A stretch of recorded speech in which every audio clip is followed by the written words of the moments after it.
그렇게 몰래 돈을 보내시면 어떡해요? 아, 그냥 민준이 축하 선물이에요. 그런 거면 그냥 봉투에 넣으시지. 왜 따로 또 보내세요? 저희를 무시하시는 건가요? 어머니, 장모님이 그냥 좋은 마음으로 하신 거예요. 좋은 마음? 우리 앞에서는 봉투 하나 주고, 뒤에서는 또 돈을 보내고, 이게 무슨 의도예요? 우리가 돈이 없어서 손주 용돈 못 주는 줄 아세요? 사돈 제가 그런 의도로 한 게 아니에요. 그냥 민준이에게 좀 더 주고 싶어서. 다 똑같은 핑계죠, 돈 있다고. 그렇게 유세 떨지 마세요. 우리도 손주 뒷바라지 충분히 할 수 있어요. 어머니, 진정하세요. 사람들이 다 보고 있어요. 창피해. 내가 틀린 말했어. 너 처갓집이 돈 있다고 그렇게 꼬리 흔드는 거야? 사돈, 오늘은 아이 돌잔치인데 이런 말씀은 삼가주세요. 그래요. 당신이 돈 내주면 그만이잖아요. 우리가 손해볼 것도 없고. 우리 먼저 가자. 사연을 듣고 난 후 각자의 의견을 댓글로 남겨주시기 바랍니다. 사소한 댓글이라도 사연자분에게 큰 힘이 될 수 있습니다. 각색될 수 있고 사연자분의 입장에서 구성될 수 있습니다. 나보키 여사는 65세에 은퇴한 중학교 교사입니다. 그녀의 삶은 평온했지만 무엇보다 그녀에게 소중한 것은 외동딸 수민이었습니다. 수민은 대학을 우수한 성적으로 졸업한 후 유명 광고회사에 취직했습니다. 그녀는 그곳에서 마케팅팀의 김준영을 만나 3년 동안 진지한 연애를 이어왔습니다. 어느 봄날 수민이 30살이 되었을 무렵 그녀는 어머니를 찾아와 조심스럽게 결혼 이야기를 꺼냈습니다. 엄마, 나 준영이랑 앞으로의 계획에 대해 진지하게 얘기 중이야. 나보키 여사는 기쁨에 두 손을 모아 가슴에 얹었습니다. 결혼한다는 말이니? 하지만 수민의 표정은 환하지 않았습니다. 그녀는 손가락으로 테이블을 톡톡 두드리며 걱정이 가득한 눈빛을 보였습니다. 솔직히 고민이 있어서 왔어. 무슨 일이니? 둘 사이에 문제라도 생겼어? 나보키 여사가 눈썹을 찌푸리며 물었습니다. 수민은 차를 한 모금 마시고 깊은 숨을 내쉬었습니다. 준영이 부모님 쪽이 좀 경제적으로 빠듯하신가 봐. 지금도 준영이가 매달 용돈을 보내드리고 있는데 결혼 후에도 계속 그러려면. 그녀는 말을 흐렸습니다. 나보키 여사는 딸의 고민을 금방 이해했습니다. 그래서 결혼을 망설이고 있는 거구나. 응, 준영이는 진짜 좋은 사람이고 나도 정말 결혼하고 싶은데 앞으로 계속 시부모님까지 책임져야 한다고 생각하니 겁이 나더라고. 매달 들어가는 돈이 작은 금액은 아니거든. 나보키 여사는 잠시 생각에 잠겼습니다.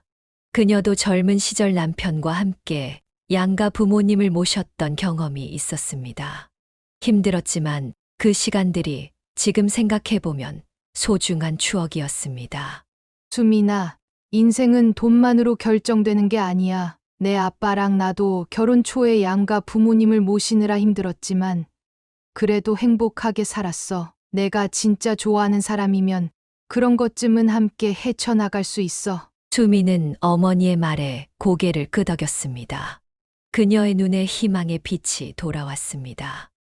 사실 나도 그렇게 생각하고 있었어. 준영이만한 사람을 또 만나기 힘들 것 같거든. 그날 저녁 나보키 여사의 남편이 퇴근하고 돌아왔을 때 세 사람은 함께 저녁을 먹으며 이 문제에 대해 이야기를 나눴습니다. 수민의 아버지는 듣고 나서 결단력 있게 제안했습니다. 우리가 신혼집은 마련해 줄게. 요즘은 부모가 도와주는 게 당연한 시대야. 그럼 너희는 그 돈으로 시부모님도 더 잘 모실 수 있지 않겠니? 수민은 놀란 눈으로 아버지를 바라보았습니다. 아빠, 정말요?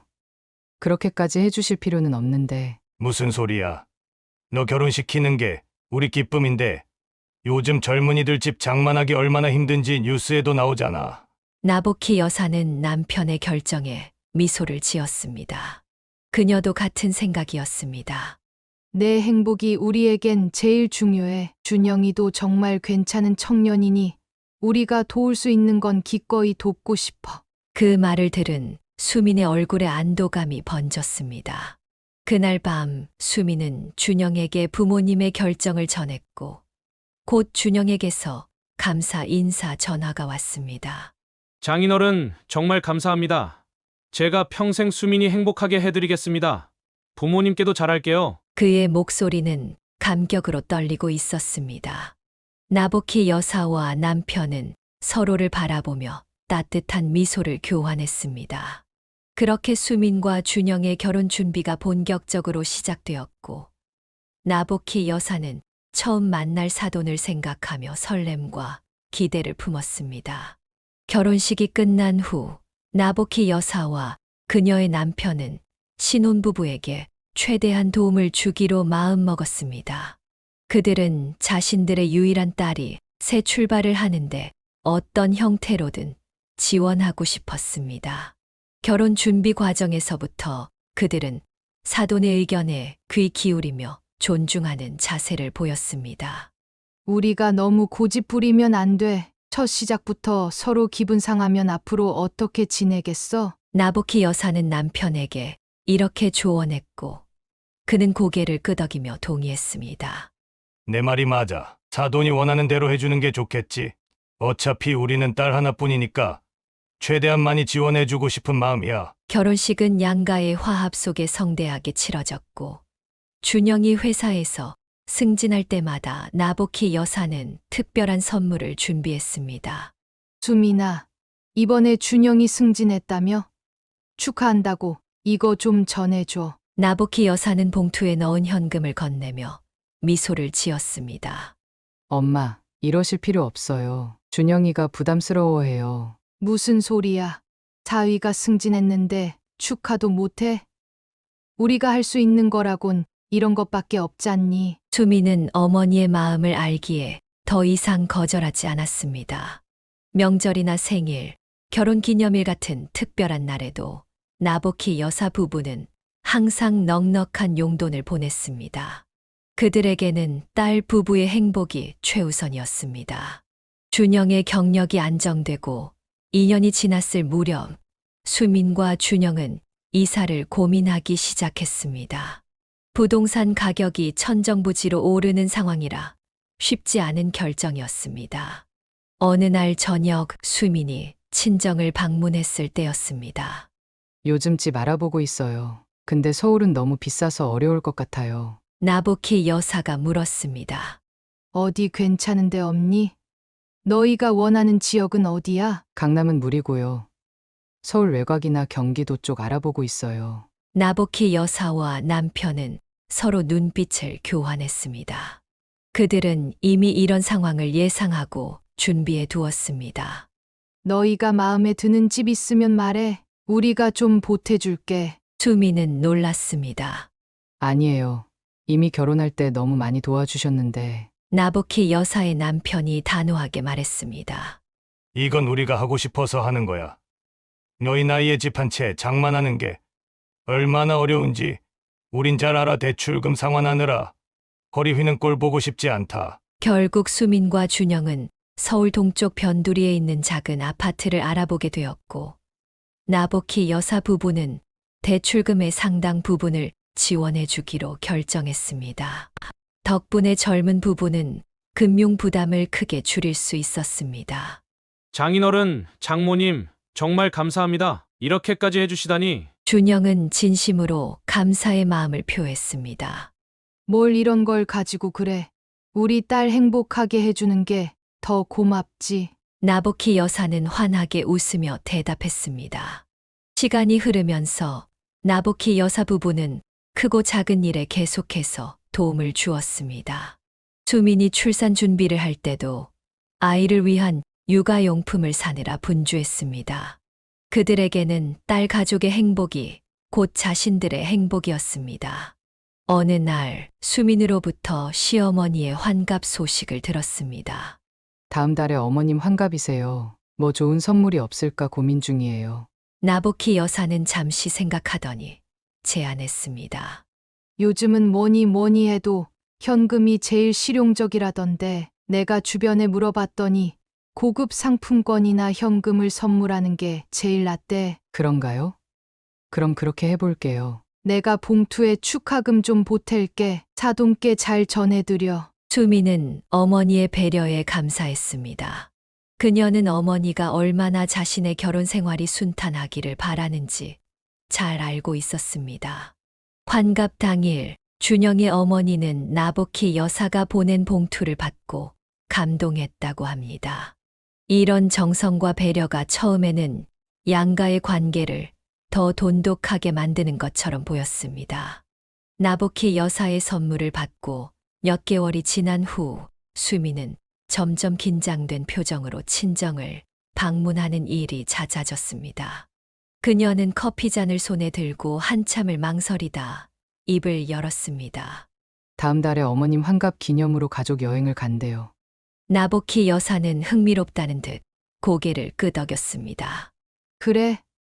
어디로 가기로 했어? 수미는 침을 꿀꺽 삼키며 대답했습니다. 하와이요. 어머님이 평생 한번 가보고 싶으셨대요. 하와이라고? 좋은 곳이지 잘 다녀오렴. 그게 문제는 비용이에요. 어머님이 고급 리조트를 원하셔서 예약했는데 네 사람 일주일 비용이 거의 1,000만 원에 가까워요. 나복희 여사는 놀란 표정을 감추지 못했습니다. 수민의 표정이 더욱 어두워졌습니다.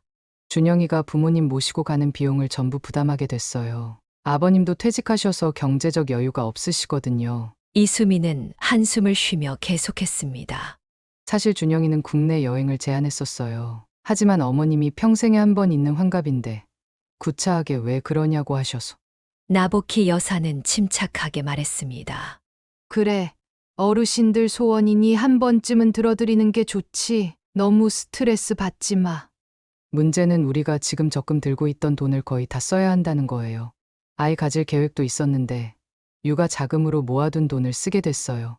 준영은 집에서 수민과 이 문제로 날마다 고민했습니다. 어느 날 저녁 그는 용기를 내어 시어머니에게 전화를 걸었습니다. 어머니, 하와이 말고 제주도는 어떠세요? 거기도 정말 멋진 호텔이 많아요. 전화 너머로 들려오는 목소리는 냉랭했습니다. 왜 갑자기 그런 소리를 해? 이미 예약금도 냈다며. 네. 그런데 요즘 회사 사정도 좀 어렵고 수민이와 앞으로 아이도 가질 계획이라. 그럼 내 환갑은 안 중요하다는 거니?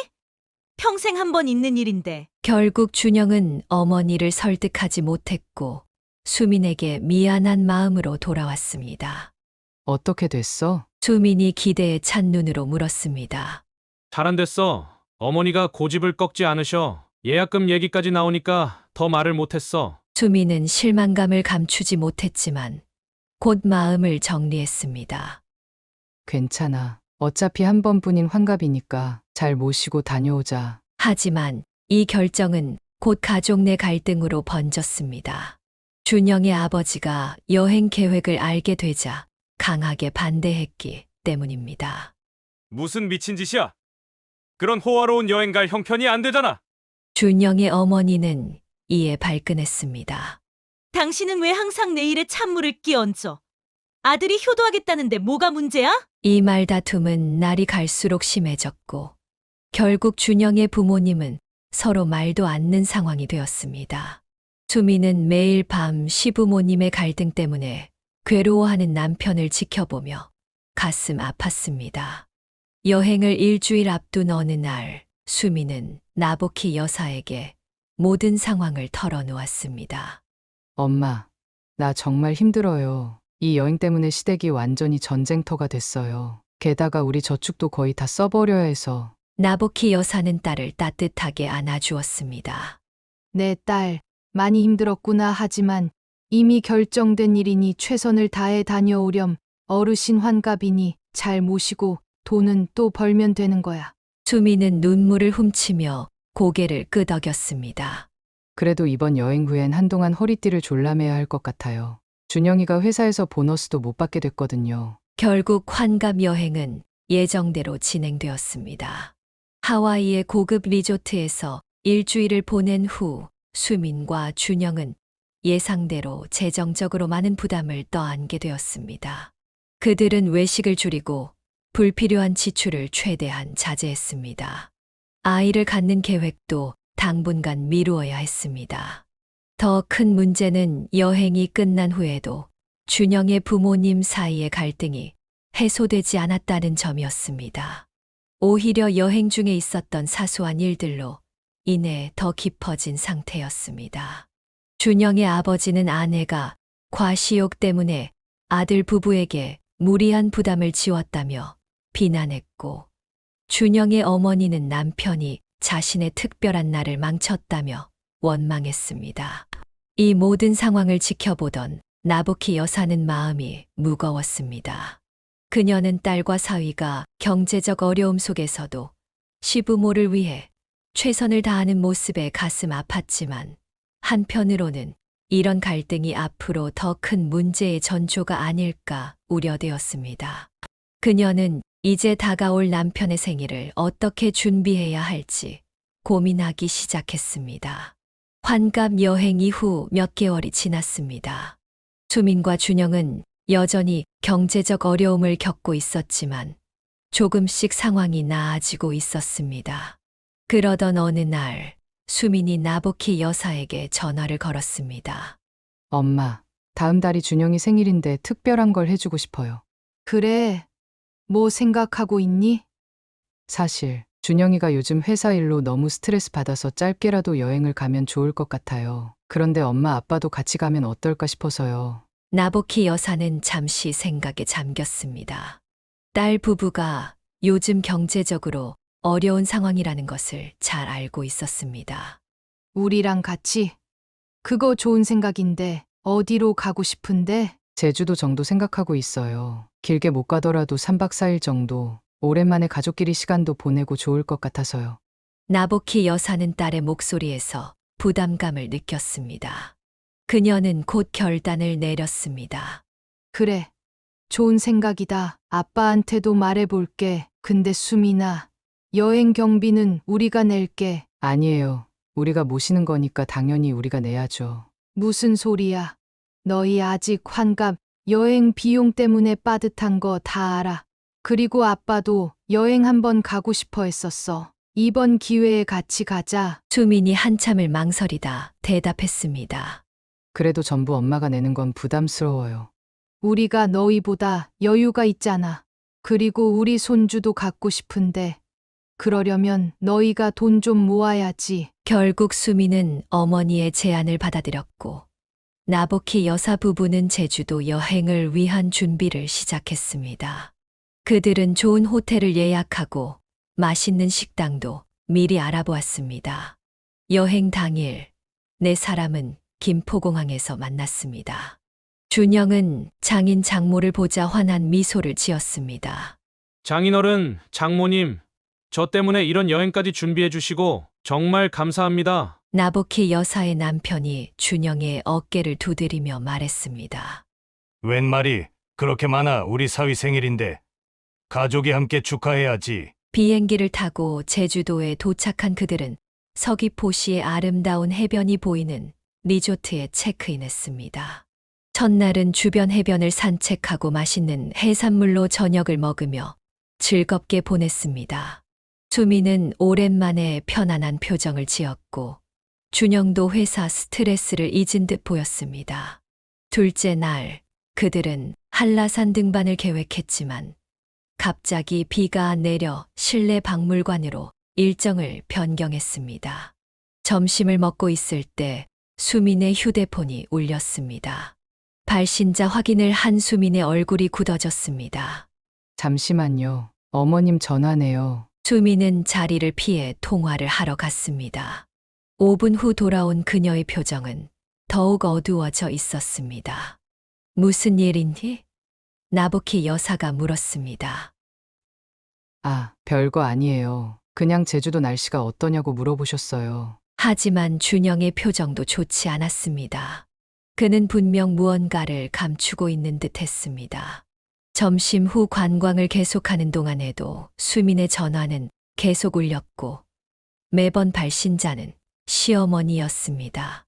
저녁 식사 중에도 전화가 왔고, 이번에는 준영이 자리를 피해 통화를 했습니다. 돌아온 그의 표정은 더욱 어두웠습니다. 무슨 일이라도 있는 거니? 나부키 여사가 결국 물었습니다. 아니에요. 그냥 어머니가 궁금하신 게 있으셔서. 준영은 대답을 얼버무렸습니다. 셋째 날도 상황은 비슷했습니다. 수민과 준영은 자주 전화를 받기 위해 자리를 비웠고, 그때마다 돌아와서는 아무 일 없다는 듯 행동했지만 그들의 표정은 점점 더 어두워졌습니다. 여행 마지막 날 밤, 나보키 여사는 호텔 발코니에서 신선한 공기를 마시고 있었습니다. 그때 옆방 발코니에서 수민과 준영의 목소리가 들려왔습니다. 난 정말 미치겠어. 왜 자꾸 이런 전화를 하시는 거야? 수민의 목소리가 떨렸습니다. 나도 모르겠어. 어머니가 우리가 돈 많이 쓴다고 걱정하시는 것 같아. 무슨 돈을 써? 다 엄마가 내셨는데. 그것도 아시면서 끊임없이 뭐 먹었냐? 어디 갔냐? 얼마나 썼냐? 이런 걸 왜 물으시는 거야? 작년에 우리가 부모님 모시고 여행 갔을 때도 이러지 않으셨는데 그때는 내가 다 계산했잖아. 근데 이번엔 내 부모님이 내니까 그게 못마땅하신가 봐. 준영은 깊은 한숨을 내쉬었습니다. 미안해. 내가 어떻게든 해볼게. 앞으로는 전화 안 받을게. 아니야. 내 잘못이 아니야. 그냥 여행이 망쳐져서 속상해. 나보키 여사는 그 대화를 우연히 듣게 되어 마음이 무거워졌습니다. 딸과 사위가 즐겁게 보내야 할 여행이 이렇게 망쳐지고 있다니. 그녀는 조용히 방으로 돌아왔습니다. 다음 날 아침 체크아웃을 하고 공항으로 향하는 택시 안에서 나보키 여사는 남편과 눈빛을 교환했습니다. 그는 이미 아내의 생각을 읽은 듯 했습니다. 수민아, 준영아, 이번 여행 어땠어? 나보키 여사가 조심스럽게 물었습니다. 정말 좋았어요. 엄마, 오랜만에 편안하게 쉬었어요. 수민이 억지 미소를 지으며 대답했습니다. 나보키 여사는 더 이상 묻지 않았습니다. 하지만 그녀의 마음속에는 불안감이 자리 잡았습니다. 왜 사돈이 이렇게 간섭하는 것일까? 단순한 걱정을 넘어서 뭔가 더 깊은 문제가 있는 것은 아닐까? 그녀는 앞으로 딸의 결혼 생활이 순탄하지 않을 수도 있다는 예감에 가슴이 무거워졌습니다. 제주도 여행에서 돌아온 지 2달 후 수미는 뜻밖의 소식을 가지고 친정을 방문했습니다. 그녀의 얼굴에는 오랜만에 환한 미소가 번져 있었습니다. 엄마, 아빠, 저 좋은 소식이 있어요. 나보키 여사가 기대에 찬 눈으로 딸을 바라보았습니다. 설마 임신한 거니? 수미는 수줍게 고개를 끄덕였습니다. 맞아요. 병원에서 확인받았어요. 이제 8주 정도 됐대요. 나보키 여사는 기쁨에 가슴이 벅차올랐습니다. 그녀는 남편과 함께 딸을 꼭 안아주었습니다. 축하한다. 우리 딸, 정말 기쁜 소식이구나. 준영이는 알아. 수민의 아버지가 물었습니다. 네, 어제 말했어요. 너무 좋아하더라고요. 바로 시부모님께도 전화드렸고요. 나보키 여사는 잠시 표정이 굳었지만 곧 미소를 되찾았습니다. 시부모님도 많이 기뻐하시겠네. 네, 그런데 어머님이 걱정을 많이 하세요. 임신 중에 조심할 점, 먹으면 안 되는 음식 같은 거요. 벌써 내일 집에 오신대요. 나보키 여사는 그저 미소를 지을 뿐이었습니다. 첫 손주의 소식에 기쁨이 컸지만 한편으로는 걱정이 되기도 했습니다. 임신 기간 동안 수미는 시어머니의 과도한 간섭으로 스트레스를 받았습니다.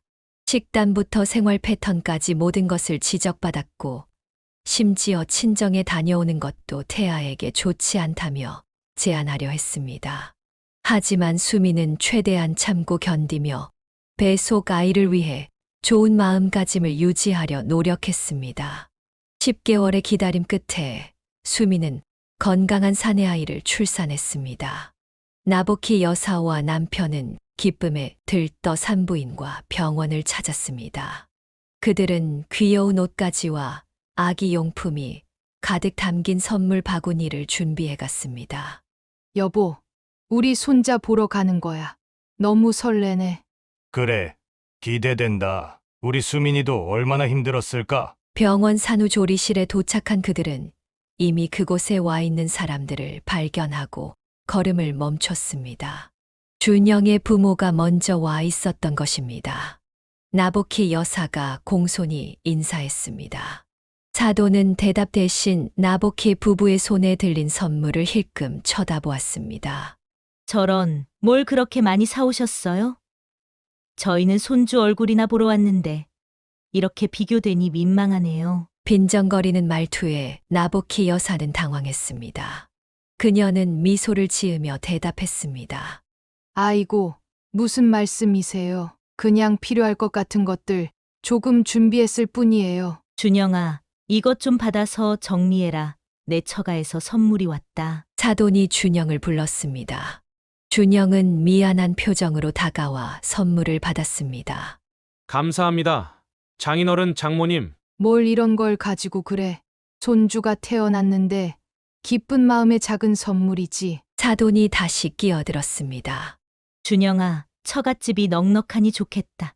뭐든 다 해주시는 장인어른 장모님 모시고 대일사위로 들어가지 그래? 어머니, 그게 무슨 말씀이세요? 장인어른 장모님께서 그저 기쁜 마음에 준비하신 건데 준영의 얼굴이 붉어졌고 그는 어머니를 말리려 했습니다. 하지만 사돈은 아랑곳하지 않았습니다.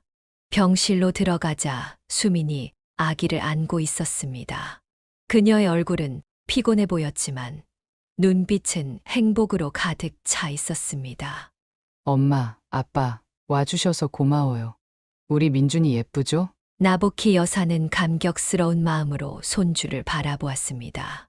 정말 예쁘구나. 우리 손자가. 수민이 조심스럽게 말을 꺼냈습니다. 엄마, 제가 퇴원하고 나면 저 좀 도와주실 수 있으세요? 산후조리랑 아기 돌보는 거요. 당연하지. 내가 매일은 아니더라도 자주 가서 도와줄게. 그 말을 들은 사돈이 불쑥 끼어들었습니다. 그건 좀 곤란할 것 같은데요. 산후조리는 시어머니가 해주는 게 당연한 거 아닌가요? 제가 할게요. 아, 네. 그렇지만 친정 엄마도 함께 도와주면 좋을 것 같아서요. 수민이 조심스럽게 대답했습니다. 장모님이 오시면 우리 준영이가 불편해할 텐데요. 그리고 아이 면역력도 약하니 너무 많은 사람이 드나드는 건 좋지 않잖아요. 나보키 여사는 당황했지만 딸의 눈치를 보며 대답했습니다. 그럼 수민이가 필요할 때 연락하면 가도록 할게. 그리고 사부인, 요즘 어떻게 그렇게 자주 우리 집에 오시나요? 준영이가 말은 안 해도 부담스러워 하더라고요. 나보키 여사는 어이가 없었습니다. 그녀가 수민의 집을 방문한 것은 임신 기간 내내 5번도 채 되지 않았습니다. 제가 언제 자주 갔다는 건지 임신 초기에 1번, 중기에 2번, 그리고 출산 전에 1번 정도. 그래도 너무 자주 오시는 것 같아요. 신혼부부인데 사생활도 있잖아요. 준영이 급히 끼어들었습니다. 어머니, 그만하세요. 장모님이 오신 적이 거의 없으세요. 오히려 제가 더 뵙고 싶었는데 너는 좀 조용히 해. 내가 며느리 걱정해서 하는 말이야. 병실의 공기가 차갑게 얼어붙었습니다. 나보키 여사는 이 상황이 불편했지만 딸과 손주를 위해 참기로 했습니다. 괜찮아요. 저는 수민이가 필요할 때만 가도록 할게요. 아이 건강이 제일 중요하니까요. 사돈은 승리의 미소를 지었습니다. 나보키 여사는 마지못해 손주를 한 번 더 바라보고 병실을 나왔습니다. 그녀의 마음은 무거웠습니다. 딸이 이런 시어머니 밑에서 어떻게 지낼지 걱정되었기 때문입니다. 결국 수미는 산후조리원에서 퇴원한 후 시어머니의 도움을 받아 산후조리를 했고, 나보키 여사는 대신 산후조리사를 고용하는 비용을 지원했습니다. 그녀는 직접 딸을 돕고 싶었지만 더 큰 갈등이 생기는 것을 원치 않았기 때문입니다. 수민아, 너무 미안해. 엄마가 직접 도와주지 못해서. 괜찮아요. 엄마, 이해해요. 어머님도 나름대로 최선을 다하고 계세요. 수민의 말투에서 지친 기색이 역력했지만 그녀는 꿋꿋이 견디고 있었습니다. 나보키 여사는 딸이 자신보다 현명하다는 생각에 가슴이 아팠습니다. 앞으로 수민이 어떤 어려움을 더 겪게 될지 그녀는 걱정되었습니다. 민준이가 태어난 지 열흘 후 수민은 산후조리원에서 퇴원하여 집으로 돌아왔습니다. 그녀는 출산의 고통과 피로로 몸이 여전히 회복 중이었지만 아기를 바라볼 때면 모든 것이 잊혀질 만큼 행복했습니다. 퇴원 전날 그녀는 어머니에게 전화를 걸었습니다. 엄마, 내일 집에 가요. 좀 무섭기도 하고 떨리기도 해요. 나보키 여사는 딸의 목소리에서 불안감을 느꼈습니다. 그럴 수 있지. 첫 아기니까 엄마가 도와줄게. 내일 가서 미역국도 끓여주고 집안일도 좀 도와줄게. 수미는 잠시 망설이다 대답했습니다. 그게 어머님이 이미 오신대요. 오늘부터 우리 집에 계시면서 산후조리를 도와주신다고. 나보키 여사는 잠시 말을 잃었습니다. 그녀는 자신이 딸의 산후조리를 돕는 것이 당연하다고 생각했었습니다. 아, 그러시구나. 시어머니가 도와주시니 든든하겠네. 죄송해요. 엄마, 제가 먼저 엄마한테 부탁했어야 했는데. 괜찮아. 이해해. 시어머니도 손주가 보고 싶으시니까. 통화가 끝난 후 나보키 여사는 오랫동안 생각에 잠겼습니다. 자신이 딸의 산후조리를 도울 수 없다는 사실이 서운했지만 사돈과의 불필요한 갈등을 만들고 싶지는 않았습니다. 퇴원 이틀 후 수민에게서 다시 전화가 왔습니다. 그녀의 목소리는 지쳐 있었습니다. 엄마, 혹시 시간 되세요? 좀 와주실 수 있어요? 왜? 무슨 일 있니? 어머님이 아기 목욕도 안 시켜주시고 미역국도 간이 넘으세요. 그런데 제가 뭐라고 하면 기분 나빠하셔서 게다가 집안일도 안 도와주시고 그냥 아기만 안고 계세요. 나보키 여사는 딸이 힘들어하는 것이 가슴 아팠습니다. 그래. 내가 지금 갈게. 아기 목욕도 시켜주고 집안일도 도와줄게. 고마워요, 엄마. 나보키 여사는 서둘러 딸의 집으로 향했습니다. 그러나 도착했을 때 그녀를 맞이한 것은 사돈의 냉랭한 표정이었습니다. 어머, 사돈 어른이 웬일이세요? 수민이가 좀 힘들어해서 도와주러 왔어요. 제가 다 하고 있는데 무슨 도움이 필요하실까요? 아기는 제가 보고 있으니 신경 쓰실 필요 없어요. 나보키 여사는 당황했지만 침착하게 대답했습니다. 산모 몸조리도 중요하니까 제가 미역국도 좀 끓이고 집안일도 도울게요. 수민이 안방에서 나와 반가운 표정으로 어머니를 맞이했습니다. 엄마, 와줘서 고마워요. 나보키 여사는 바로 부엌으로 향해 미역국을 새로 끓이기 시작했습니다. 그녀는 수민이 좋아하는 방식으로 간을 맞추었습니다.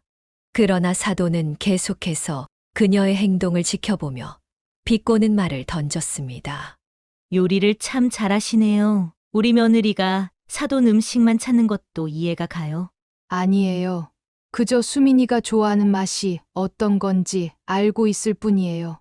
이렇게 미역국을 끓인 후 나보키 여사는 아기 목욕을 도우려 했습니다.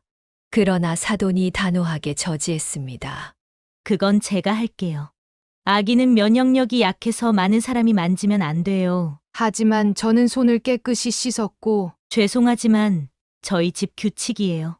아기는 할머니인 제가 돌볼게요. 수미는 마음이 아팠지만 갈등을 피하기 위해 입을 다물었습니다. 나보키 여사도 더 이상 고집을 부리지 않았습니다. 그날 저녁 준영이 퇴근하고 돌아왔을 때 집안의 분위기는 차갑게 얼어 있었습니다. 그는 상황을 직감하고 나보키 여사에게 미안한 듯 말했습니다. 장모님, 오늘 와주셔서 감사합니다. 수민이가 많이 편안해 보여요. 사돈이 곧바로 끼어들었습니다. 준영아, 장모님이 오시면 내가 불편하지 않니? 집이 좁은데 사람이 너무 많으면 전혀 불편하지 않아요, 어머니. 오히려 장모님이 와주셔서 수민이에게 큰 도움이 됐어요. 나보키 여사는 이 상황이 더 악화되기 전에 물러나기로 했습니다. 저는 이제 돌아가 볼게요. 수민아, 필요한 거 있으면 언제든 전화해. 집으로 돌아온 나보키 여사는 남편에게 오늘 있었던 일을 털어놓았습니다. 아무리 생각해도 이해가 안 돼. 왜 저렇게까지 나를 멀리하려고 하는 걸까? 사돈도 나름대로 걱정이 있겠지. 우리가 경제적으로 도움을 많이 주다 보니 상대적으로 위축감을 느끼는 건 아닐까? 그래도 이건 아니지. 외할머니가 손주도 못 안아보게 하다니. 다음 날 수민에게서 다시 연락이 왔습니다. 엄마, 어제 일은 정말 죄송해요. 괜찮아. 이해해. 시어머니도 손주가 귀여우니까 그러시는 거야. 근데 저희 정말 힘들어요. 어머님이 계속 아기만 독차지하시고 저는 쉬지도 못하게 이것저것 시키세요. 준영이도 매일 잔소리 들어서 스트레스 받고 나보키 여사는 한참을 생각한 끝에 제안했습니다. 그럼 이렇게 하자. 내가 직접 가진 못하더라도 산후조리 도우미를 쓰는 비용을 내줄게. 전문가가 오면 시어머니도 뭐라 하진 않으실 거야. 정말요? 그게 가능할까요? 당연하지. 우리 딸 건강이 제일 중요하니까. 그렇게 나보키 여사는 전문 산후조리 도우미를 고용하는 비용을 지원했습니다. 도우미는 매일 4시간씩 와서 집안일과 아기 돌보기를 도왔습니다. 사도는 처음에는 불만스러워했지만 전문가의 조언을 무시할 수는 없었습니다. 시간이 흐르면서 수민의 몸은 점차 회복되었고 아기도 건강하게 자랐습니다. 나보키 여사는 매주 한 번씩 전화로 딸의 안부를 물었지만 직접 방문하는 것은 자제했습니다. 그녀는 딸과 사위의 정신 건강을 위해 적절한 거리를 유지하는 것이 최선이라고 생각했습니다. 한 달이 지난 후 준영이 직접 나보키 여사에게 전화를 걸었습니다. 장모님, 정말 감사드립니다. 도우미 아주머니 덕분에 수민이가 많이 편해졌어요. 그리고 어머니가 이제 고향으로 돌아가셨어요. 다행이구나. 수민이 몸은 좀 어때? 많이 좋아졌어요. 그런데 장모님이 아기를 한 번도 제대로 못 보셨잖아요. 이번 주말에 저희 집에 와주시면 안 될까요? 나보키 여사의 눈에 눈물이 고였습니다. 그래. 꼭 갈게. 고맙다. 준영아. 그녀는 사위가 이렇게 배려심 깊은 사람이라는 것에 감사했습니다. 비록 사돈과의 관계는 여전히 어려웠지만 적어도 딸과 사위가 자신의 편이라는 사실이 위로가 되었습니다. 그리고 무엇보다 곧 사랑하는 외손자를 품에 안을 수 있다는 생각에 가슴이 벅차올랐습니다. 시간은 눈 깜짝할 사이에 흘러갔습니다. 어느덧 민준이가 태어난 지 1년이 되어 돌을 맞이하게 되었습니다. 수미는 아이의 첫 번째 생일을 어떻게 축하할지 고민하다가 나보키 여사에게 조언을 구했습니다. 엄마, 민준이 돌잔치 어떻게 하면 좋을까요? 요즘은 스튜디오에서 사진 찍고 가족끼리 조용히 식사하는 추세라던데. 나보키 여사는 딸의 의견을 존중하고 싶었습니다.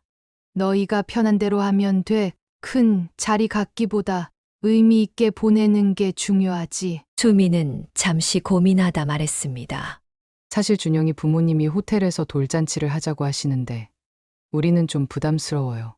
친척도 많지 않고 아기도 시끄러운 걸 싫어해서. 시부모님 의견도 존중해야 하니까 절충안을 찾아보는 게 어떨까?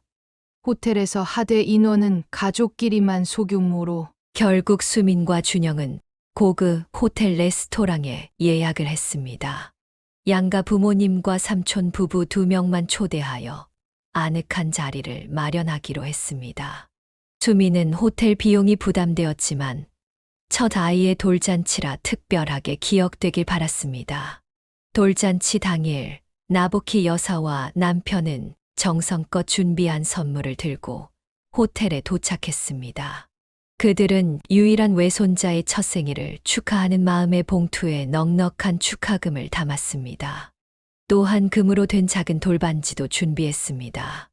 여보, 우리 외손자 돌이라 나도 모르게 설레네. 민준이 보면 또 얼마나 컸을지. 그러게 말이야. 벌써 1년이라니. 참 빠르다. 호텔 로비에 들어서자 수민과 준영이 민준이를 안고 기다리고 있었습니다. 민준이는 돌잔치를 위해 특별히 맞춘 전통 한복을 입고 있었는데 그 모습이 너무나 귀여웠습니다. 와, 우리 손주 정말 장해졌네. 그새 또 컸구나. 나보키 여사가 민준이를 안으려 했지만 아이는 낯설어하며 엄마에게 더 안겼습니다. 괜찮아요. 엄마, 요즘 낯가림이 심해졌어요. 일행은 미리 예약해둔 레스토랑으로 향했습니다. 그곳에는 이미 준영의 부모님과 친척들이 도착해 있었습니다.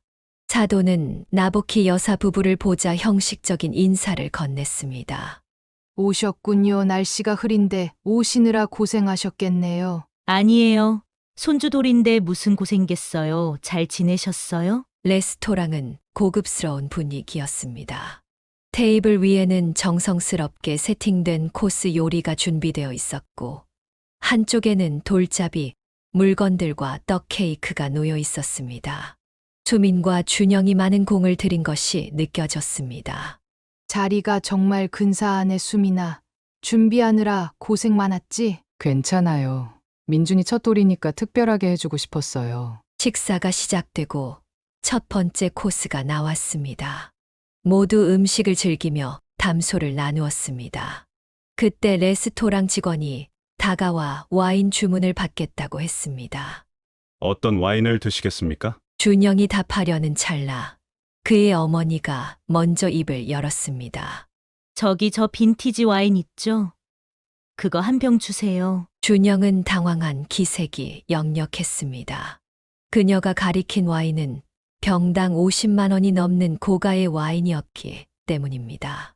어머니, 그건 좀. 에이, 내 아들 첫 돌인데 뭘 아까워해. 인생에 이런 날이 몇 번이나 있다고. 나보키 여사는 사돈의 행동이 의아했습니다. 불과 몇 달 전까지만 해도 아들 돈을 함부로 쓴다며 불평하던 사람이 갑자기 고가의 와인을 주문하는 것이 이해되지 않았습니다. 하지만 자리의 분위기를 위해 아무 말도 하지 않았습니다. 결국 비싼 와인이 테이블에 놓였고 준영의 아버지가 건배를 제안했습니다. 우리 손주 민준이의 건강과 행복을 위해 건배합시다. 모두 잔을 들어 축하의 건배를 했습니다. 식사는 계속되었고 마침내 돌잡이 세리머니 시간이 되었습니다. 민준이 앞에는 연필, 돈, 실타래, 공 등 여러 가지 물건이 놓였습니다. 민준아, 맘에 드는 거 하나 골라봐. 돌잡이 세리머니와 케이크 커팅이 끝나고 식사도 마무리 단계에 접어들었습니다. 나보키 여사는 슬며시 휴대폰을 꺼내 준영의 계좌로 추가 축하금을 이체했습니다. 봉투에 넣은 것과는 별도로 민준이의 첫 돌을 더 특별하게 축하하고 싶었기 때문입니다. 여보, 나 민준이 용돈 좀 더 보냈어. 그래. 잘했어. 첫 손주 돌인데 넉넉히 해야지. 그 순간 화장실에서 돌아오던 사돈이 우연히 나보키 여사의 휴대폰 화면을 보게 되었습니다. 그녀의 얼굴이 순간 일그러졌습니다. 그렇게 몰래 돈을 보내시면 어떡해요? 나보키 여사는 당황했습니다. 아, 그냥 민준이 축하 선물이에요. 그런 거면 그냥 봉투에 넣으시지. 왜 따로 또 보내세요? 저희를 무시하시는 건가요? 식사 자리의 분위기가 갑자기 싸늘해졌습니다. 준영이 어머니를 진정시키려 했습니다.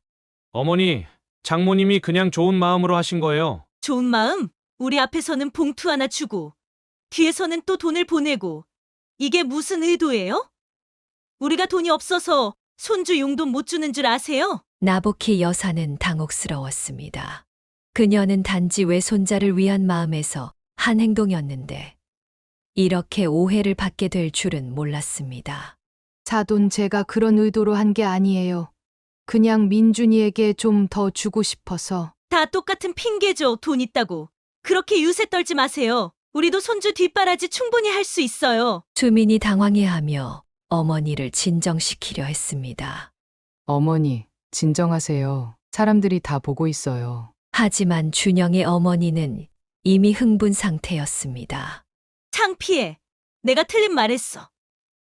너 처갓집이 돈 있다고 그렇게 꼬리 흔드는 거야? 준영은 얼굴이 붉어졌고 나보키 여사의 남편은 더 이상 참을 수 없다는 듯 자리에서 일어났습니다. 사돈, 오늘은 아이 돌잔치인데 이런 말씀은 삼가주세요. 그래요. 당신이 돈 내주면 그만이잖아요. 우리가 손해볼 것도 없고. 식당 안의 공기가 얼어붙었습니다. 손님들은 불편한 기색으로 서로 눈치를 보았고 민준이는 분위기를 느꼈는지 울음을 터뜨렸습니다. 수미는 아이를 안고 자리를 피했고 준영은 난처한 표정으로 서 있었습니다. 나보키 여사는 더 이상 이 자리에 있고 싶지 않았습니다. 그녀는 조용히 남편의 손을 잡고 일어섰습니다. 우리 먼저 가자. 돌잔치는 이렇게 파국으로 끝났습니다. 나보키 여사와 남편은 무거운 마음으로 호텔을 나왔고 뒤에서는 여전히 사돈의 목소리가 들려오고 있었습니다. 그들은 택시를 타고 집으로 돌아가는 내내 말이 없었습니다. 오직 딸과 손주의 앞날에 대한 걱정만이 그들의 마음을 무겁게 짓누르고 있었습니다.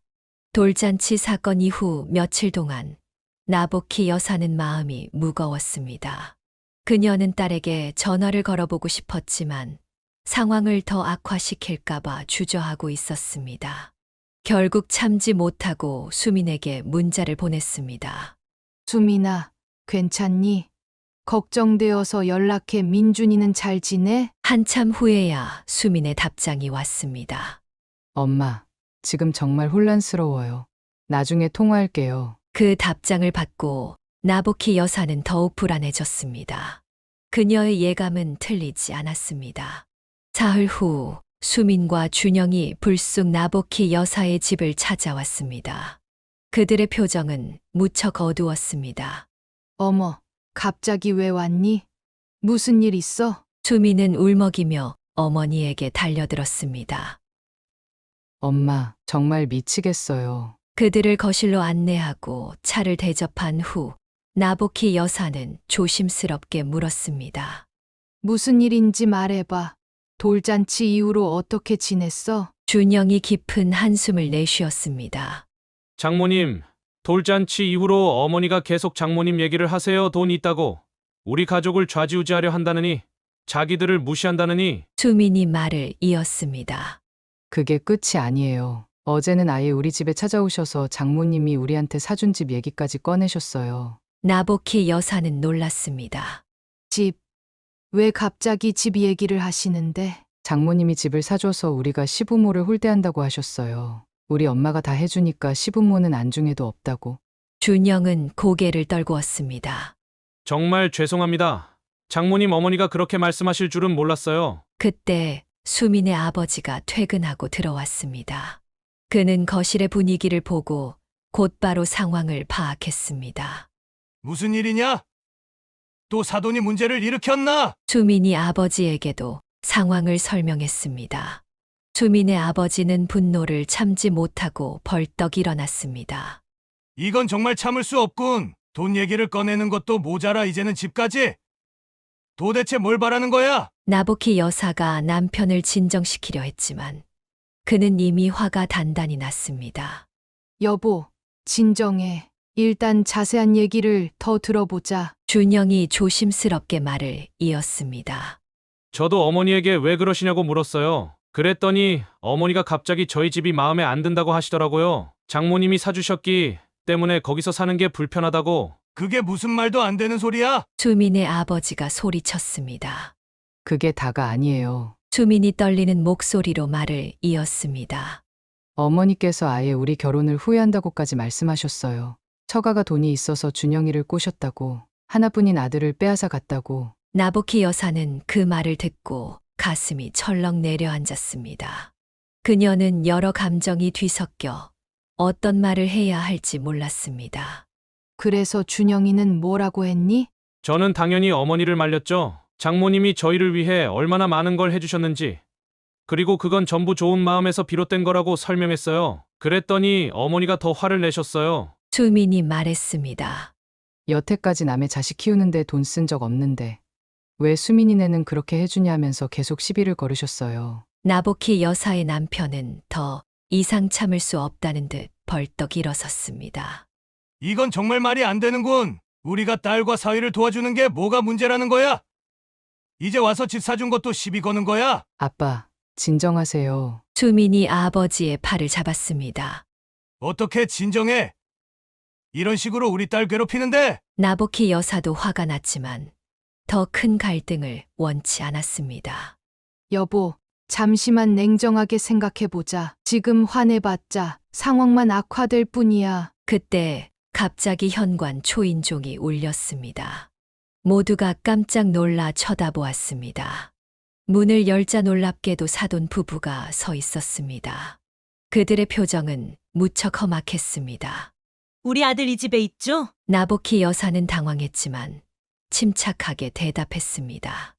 안에 있어요. 들어오세요. 사돈 부부가 거실로 들어오자 분위기는 더욱 팽팽해졌습니다. 준영은 부모님을 보고 당혹스러워했습니다. 어머니, 아버지, 어떻게 오셨어요? 너 데리러 왔지. 이제 그만 처가 눈치 보면서 살아라. 집으로 가자. 모두가 어리둥절한 표정으로 사돈을 바라보았습니다. 사돈은 나보키 여사와 남편을 향해 분노를 터뜨렸습니다. 이제 그만하세요. 돈 좀 있다고 사람을 이렇게 무시하면 안 됩니다. 나보키 여사의 남편이 벌떡 일어섰습니다. 무시! 누가 누굴 무시한다는 겁니까? 오히려 사돈께서 우리를 오해하고 계신 것 같은데요. 오해라니요. 집 사줬다고 우리 며느리가 시부모를 무시하게 만들고 용돈 주고 선물 사주고 그렇게 우리를 깔아뭉개려고 하시니 참을 수가 없네요. 수민이 울면서 말했습니다. 어머니, 제가 언제 시부모님을 무시했다는 거예요? 저는 항상 최선을 다해 공경했어요. 너는 가만 있어. 처가가 돈이 많으니까 시댁은 안중에도 없지. 상황이 점점 악화되고 있었습니다. 나보키 여사는 이 모든 갈등이 자신 때문에 일어난 것 같아 가슴이 아팠습니다. 사돈 저희는 정말 좋은 마음으로 수민이와 준영이를 도와준 것뿐이에요. 무시할 의도는 전혀 없었어요. 좋은 마음이요? 하나뿐인 우리 아들을 돈으로 꼬셔서 빼앗아 가놓고 그게 좋은 마음이라고요? 그 말에 나보키 여사의 남편은 더 이상 참을 수 없었습니다. 이제 알겠습니다. 사돈께서 그렇게 생각하신다면 우리는 더 이상 딸 부부를 지원하지 않겠습니다. 그러면 이런 오해도 없겠죠. 사돈은 승리감에 차서 웃었습니다. 그래요. 이제 와서 그런 말씀을 하시니 기분이 좀 낫네요. 그리고 집도 돌려받으세요. 우리 아들이 그 집에서 사는 게 불편해요. 모두가 놀란 표정을 지었습니다. 준영이 분노에 차서 일어섰습니다. 어머니, 도대체 무슨 말씀을 하시는 거예요? 그 집은 장인어른과 장모님이 우리를 위해 사주신 거예요. 그래. 그래서 내가 처가 눈치만 보잖아. 이제 그만. 준영은 잠시 침묵했다가 결단을 내린 듯 말했습니다. 알겠습니다. 어머니 말씀대로 하겠습니다. 장모님, 집을 다시 가져가세요. 저희는 다른 곳으로 이사하겠습니다. 수민이 놀라서 남편을 바라보았습니다. 준영아, 무슨 소리야? 미안해, 수민아. 하지만 이렇게는 더 이상 못 살겠어. 우리 힘으로 다시 시작하자. 나보키 여사와 남편은 충격을 받았습니다. 그들은 딸과 사위를 위해 최선을 다했는데 이런 결과를 맞게 될 줄은 몰랐습니다. 나보키 여사는 눈물을 참으며 말했습니다. 준영아, 그럴 필요 없어. 집은 너희 것이야. 하지만 준영은 결심한 듯 보였습니다. 죄송합니다. 장모님, 하지만 이게 최선인 것 같습니다. 사도는 기뻐하는 듯 했지만 수미는 충격에 빠진 채 울고 있었습니다. 나보키 여사와 남편은 서로를 바라보며 깊은 상처를 느꼈습니다. 그들은 이 상황이 어떻게 여기까지 오게 되었는지 이해할 수 없었습니다. 결국 사돈 부부는 준영을 데리고 자리를 떠났고 수미는 부모님 집에 남았습니다. 그날 밤 나보키 여사 가족은 깊은 슬픔 속에 잠겼습니다. 그들은 이 갈등이 앞으로 어떻게 전개될지 그리고 수민과 준영의 결혼 생활이 어떻게 될지 걱정했습니다. 갈등의 폭풍이 지나간 후 나보키 여사의 집에는 깊은 침묵만이 흘렀습니다. 수미는 친정에서 며칠을 보내며 마음을 추스르려 했지만 아이가 보고 싶어 결국 집으로 돌아갔습니다. 나보키 여사는 딸이 떠난 후에도 자주 연락하고 싶었지만 상황을 악화시킬까 두려워 전화기만 바라볼 뿐이었습니다. 여보, 우리가 너무 멀리 간 걸까? 나보키 여사가 남편에게 물었습니다. 뭐가 멀리 갔다는 거야? 우리는 그저 딸을 도우려고 한 것뿐인데 이렇게 오해받을 줄 누가 알았겠어. 나보키 여사는 창밖을 바라보며 한숨을 내쉬었습니다. 그래도 집에 대한 얘기까지 나왔으니 정말 돌려받아야 할까? 말도 안 돼. 그건 우리가 딸과 사위를 위해 준 선물이야. 사돈이 무슨 권리로 돌려받으라고 하는 건지 모르겠네. 이렇게 두 사람이 갈등하는 동안 수민과 준영의 집에서도 심각한 대화가 오가고 있었습니다. 준영은 자신의 결정을 바꾸지 않았고 수민은 이해할 수 없다는 표정으로 남편을 바라보았습니다. 준영아, 우리 정말 집을 포기해야 해? 이건 너무 큰 결정이야. 미안해, 수민아. 하지만 이 상황을 끝내려면 이게 최선인 것 같아. 어머니가 집 때문에 이렇게 괴롭히시는데 차라리 포기하고 새 출발하는 게 낫지 않을까? 수민은 눈물을 참으며 고개를 저었습니다. 그래도 우리 민준이를 위해서 엄마 아빠가 마련해 주신 집인데 그냥 버리기엔 너무 아깝잖아. 준영은 침착하게 수민의 손을 잡았습니다. 버리는 게 아니야. 이 상황을 끝내기 위한 결단이야. 우리가 지금은 어렵더라도 나중에 우리 힘으로 다시 집을 마련하면 돼. 두 사람의 대화는 깊은 밤까지 이어졌고 결국 준영은 다음 날 변호사를 찾아가 증여계약서를 작성했습니다. 그는 장인어른 앞으로 집을 다시 명의 이전하기로 결정했습니다. 이틀 후 준영은 부모님을 찾아갔습니다. 그는 탁자 위에 공증된 증여계약서를 내려놓았습니다. 어머니, 아버지, 제가 장인어른께 집을 돌려드리기로 했습니다. 준영의 어머니는 믿을 수 없다는 듯 서류를 들여다보았습니다. 정말로 했구나. 우리 아들이 이렇게까지 할 줄은. 어머니가 원하신 대로 했습니다. 이제 더 이상 처가의 도움은 받지 않을 거예요. 준영의 어머니는 갑자기 당황한 기색이 역력했습니다. 아니, 그러니까 내 말은 그런 뜻이 아니었는데.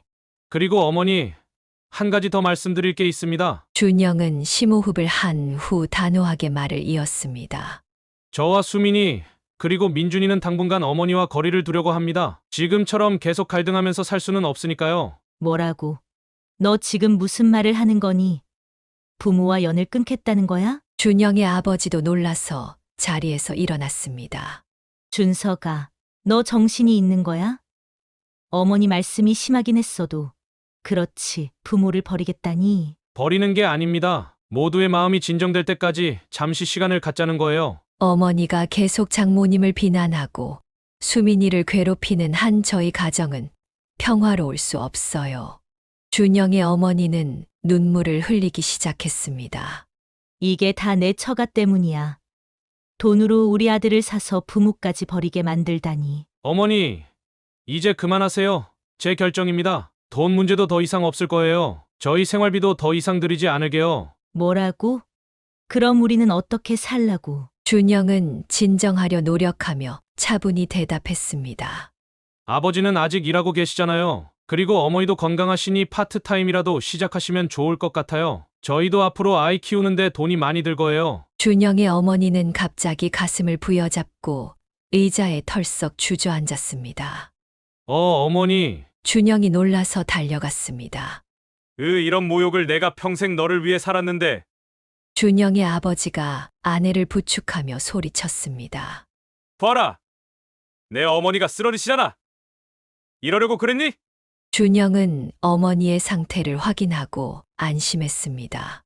실제로 쓰러진 것은 아니었고 감정적인 충격으로 인한 반응이었습니다.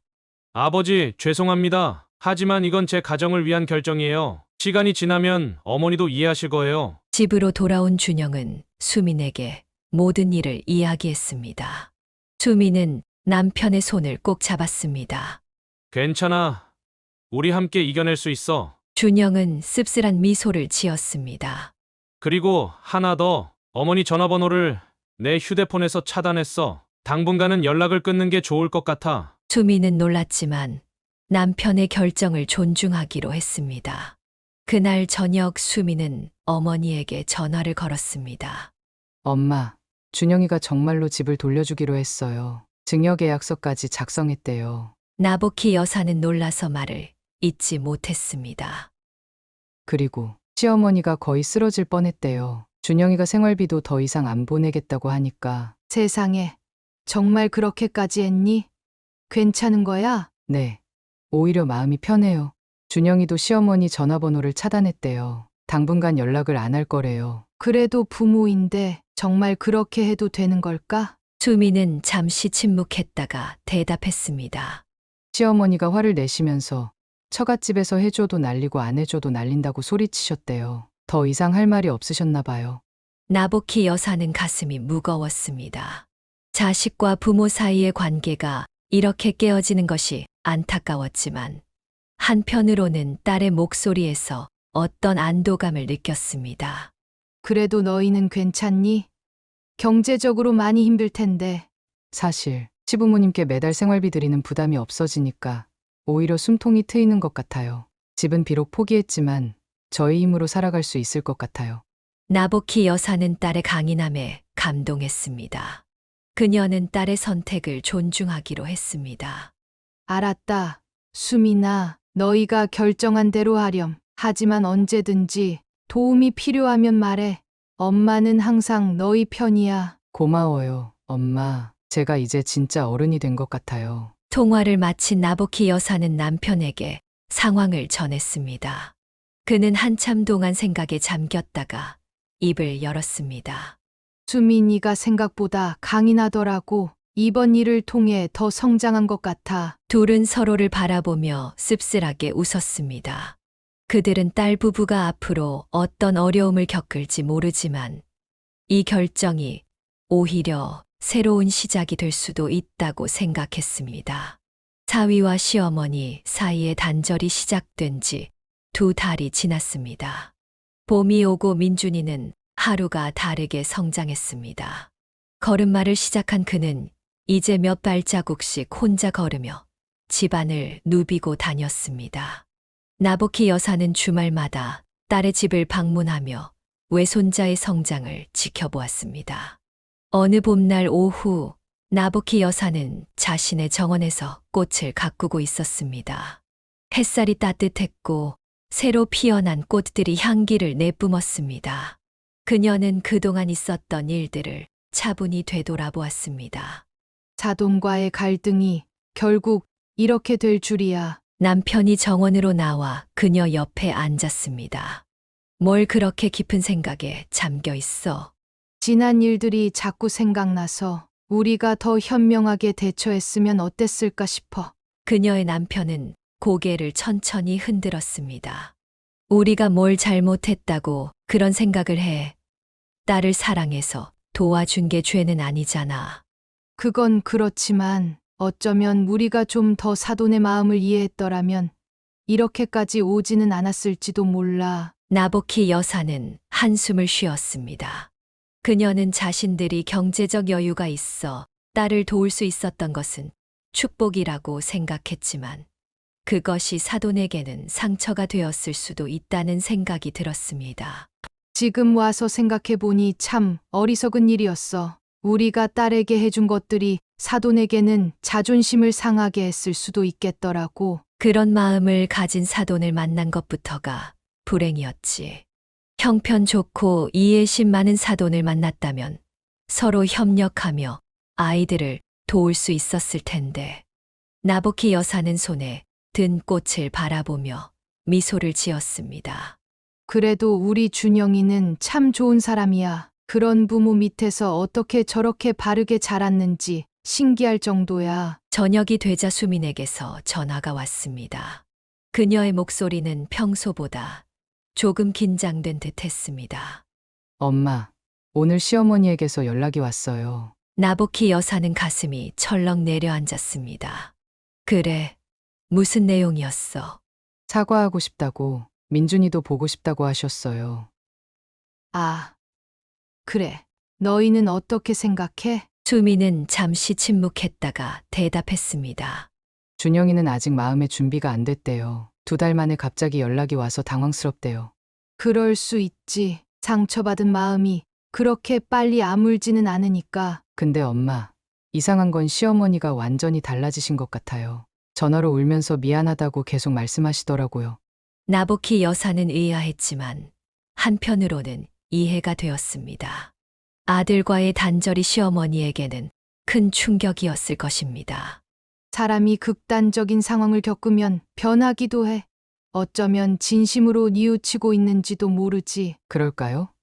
저는 아직 잘 모르겠어요. 준영이는 더 시간이 필요하대요. 그래, 서두를 필요 없어. 너희가 준비될 때까지 기다려도 늦지 않아. 통화를 마친 후 나보키 여사는 사돈이 정말로 변했을지 궁금했습니다.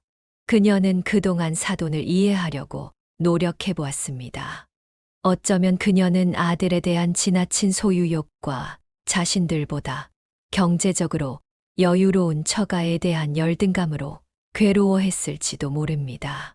일주일 후 수민이 다시 전화를 걸어왔습니다. 엄마, 준영이가 어머니를 만나보기로 했어요. 민준이 없이 둘이서만 이야기하기로 했대요. 현명한 선택인 것 같구나. 어떻게 됐으면 좋겠어? 솔직히 저도 이 상황이 끝났으면 좋겠어요. 준영이가 부모님과 연을 끊고 사는 게 마음이 아프거든요. 나보키 여사는 딸의 넓은 마음씨에 감동했습니다. 그렇게 어려움을 겪었음에도 시부모와의 화해를 바라다니 정말 성숙한 생각이었습니다. 준영이 어머니를 만난 날 저녁 수미는 다시 나보키 여사에게 전화를 걸었습니다. 어떻게 됐니? 네, 생각보다 괜찮았대요. 시어머니가 정말로 많이 반성하신 것 같아요. 준영이 말로는 처음 보는 모습이었대요. 다행이구나. 그래서 어떻게 되기로 했어? 일단 천천히 관계를 회복해보기로 했대요. 다음 주에 민준이와 함께 만나기로 했어요. 나보키 여사는 안도의 한숨을 내쉬었습니다. 다행이다. 어떻게 되든 너희가 편안하게 살 수 있으면 그게 가장 중요해. 이틀 후 수민이 민준이를 데리고 친정을 방문했습니다. 그녀는 평소보다 밝은 표정이었습니다. 엄마, 사실 어제 시아버지께서 찾아오셨어요. 준영이 없을 때 그래. 무슨 이야기를 하셨어? 집 문제로 왔더라고요. 준영이가 돌려준 집을 다시 우리 앞으로 해달라고 하시더라고요. 나보키 여사는 놀랐습니다. 정말 갑자기 그런 말씀을 하시다니. 네, 저도 놀랐어요. 시아버지 말씀으로는 시어머니가 자기 잘못을 깨달았다고, 아들이 효도한다고 해준 집을 거부하는 게 옳지 않다고 하셨대요. 세상에 그렇게 완전히 태도가 바뀌시다니. 그래서 저도 준영이에게 물어봤죠. 그랬더니 준영이가 일단 생각해보자고 했어요. 나보키 여사는 미소를 지었습니다. 그래. 서두르지 말고 잘 생각해봐. 하지만 이건 분명 좋은 신호인 것 같구나. 수미는 조심스럽게 말을 이었습니다. 엄마, 그런데 저희가 생각해봤는데 이제 진짜 우리 힘으로 살아보고 싶어요. 시부모님과의 관계가 회복된다 해도 그 집은 돌려받지 않으려고요. 나보키 여사는 딸을 자랑스럽게 바라보았습니다. 정말 어른이 됐구나. 우리 딸. 대신 그 돈으로 민준이 교육비로 따로 적금을 들어주시면 어떨까 해요. 저희는 전세라도 구해서 독립적으로 살아볼게요. 나보키 여사는 딸과 사위의 결정을 존중했습니다. 그들은 이번 일을 통해 정말 많은 것을 배우고 성장한 것 같았습니다. 그날 밤 나보키 여사는 앞으로 사돈을 다시 만나게 된다면 어떻게 해야 할지 생각했습니다. 예전처럼 참고 견디기만 하는 것은 능사가 아님을 깨달았습니다. 때로는 단호하게 자신의 입장을 밝히는 것도 필요하다는 것을. 나보키 여사는 창밖의 별을 바라보며 생각했습니다. 모든 갈등이 완전히 해소되지는 않았지만 적어도 새로운 시작을 향해 나아가고 있다는 희망이 보였습니다. 그리고 그것만으로도 충분히 감사한 일이었습니다. 두 번째 사연입니다. 장영진은 경상도의 한 작은 마을에서 세 남매 중 막내딸로 태어났습니다. 그녀는 부모님의 사랑을 한 몸에 받으며 자랐고 특히 장남인 민호 오빠에게 각별한 사랑을 받았습니다. 민호 오빠는 그녀를 우리 공주라 부르며 틈만 나면 목마를 태워 마을을 돌아다녔습니다. 어릴 적부터 민호 오빠는 동생을 각별히 아꼈고 그녀가 성장한 후에도 마치 어린아이를 대하듯 많은 것들을 챙겨주었습니다. 어느 날 장영지가 학교에서 돌아오다 발을 헛디뎌 넘어져 무릎과 턱까지 다쳐 엉엉 울며 집에 돌아왔을 때 집에는 부모님 대신 민호 오빠만 있었습니다. 오빠는 놀라기는커녕 침착하게 그녀를 거실로 데려가 상처를 소독하고 연고를 발라주며 말했습니다. 자, 치료 끝. 앞으로는 길 볼 때 발밑도 잘 살피고 조심해서 다녀. 고마워 오빠. 근데 오빠는 정말 대단해. 피도 많이 나고 상처도 심한데 전혀 놀라지도 않고. 내가 울면서 들어오는데 내가 놀라면 넌 더 불안해하지 않겠어? 민호 오빠가 그녀의 머리를 쓰다듬으며 말할 때 그녀는 오빠가 진짜 슈퍼맨 같다고 느꼈습니다. 세월이 흘러 성인이 된 민호 오빠는 대학에 진학하지 않고 부모님의 농사일을 도왔습니다. 틈틈이 경운기를 몰기도 하고 마을의 짐꾼이 되어 어르신들의 무거운 짐을 날라드리는 등 다양한 일을 하며 가족을 지원했습니다. 반면 둘째 오빠 기현은 민호와는 정반대 성격의 소유자였습니다. 어릴 때부터 영특하고 공부를 잘한다는 칭찬을 들으며 자란 기현은 오직 자신만을 생각하는 사람이었습니다. 부모님이 무거운 물건을 옮기셔야 할 일이 생겨 두 아들에게 도움을 청했을 때 일은 두 형제의 차이를 명확히 보여주었습니다. 민호는 즉시 두 팔을 걷어붙이고 도우려 했지만 기현은 부모님의 부탁을 거들떠보지도 않고 말했습니다. 형만 있으면 충분하지 않나요? 저는 도움이 안 될 것 같은데 체구도 작고 힘도 없고 그리고 전 약속이 있어서요. 친구들이랑 독서실에서 공부하기로 했거든요. 그러지 말고 잠깐만 도와드리고 가. 친구들이 왜 늦었냐고 물어보면 부모님 일 도와드리고 왔다고 하면 되잖아. 형이 열심히 부모님 도와드려 난 공부하러 갈게. 같은 집에서 자란 형제라도 각자 잘하는 게 있는 법이니까. 같은 부모 밑에서 태어났지만 두 형제의 성격은 너무나 달랐고 이 때문에 장영진은 어릴 때부터 기현 오빠와 가까워질 수 없었습니다. 민호 오빠의 따뜻함과 헌신은 그녀에게 큰 위안과 안정감을 주었지만 기현 오빠의 이기적인 태도는 그녀로 하여금 항상 거리감을 느끼게 했습니다. 두 오빠의 상반된 성격은 그들이 성인이 된 후에도 계속되었고 결국 각자 그에 걸맞은 인생 여정을 걷게 되었습니다. 장영진은 이렇게 두 극단적인 성격의 오빠들 사이에서 자라면서 타인을 배려하는 마음과 가족의 소중함을 자연스럽게 배워나갔습니다.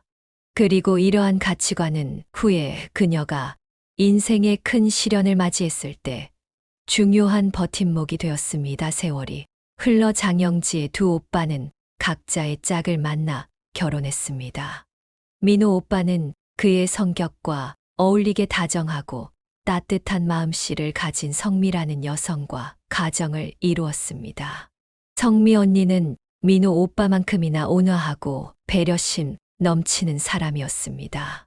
장영지가 대학을 졸업하고 서울에 올라가 직장 생활을 시작했을 때도 성미 언니는 그녀를 친동생처럼 챙겨주었습니다.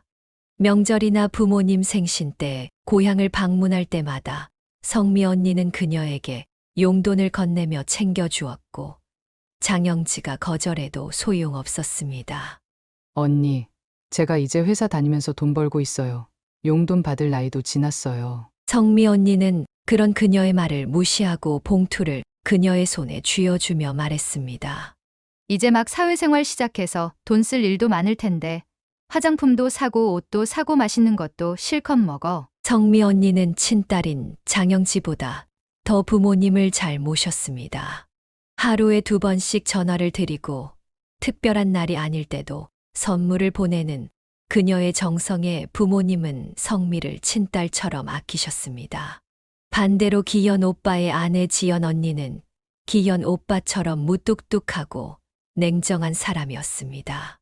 아버지 생신날 가족들이 모두 모여 저녁 식사를 하기로 했는데 기현 오빠 부부는 나타나지 않았습니다.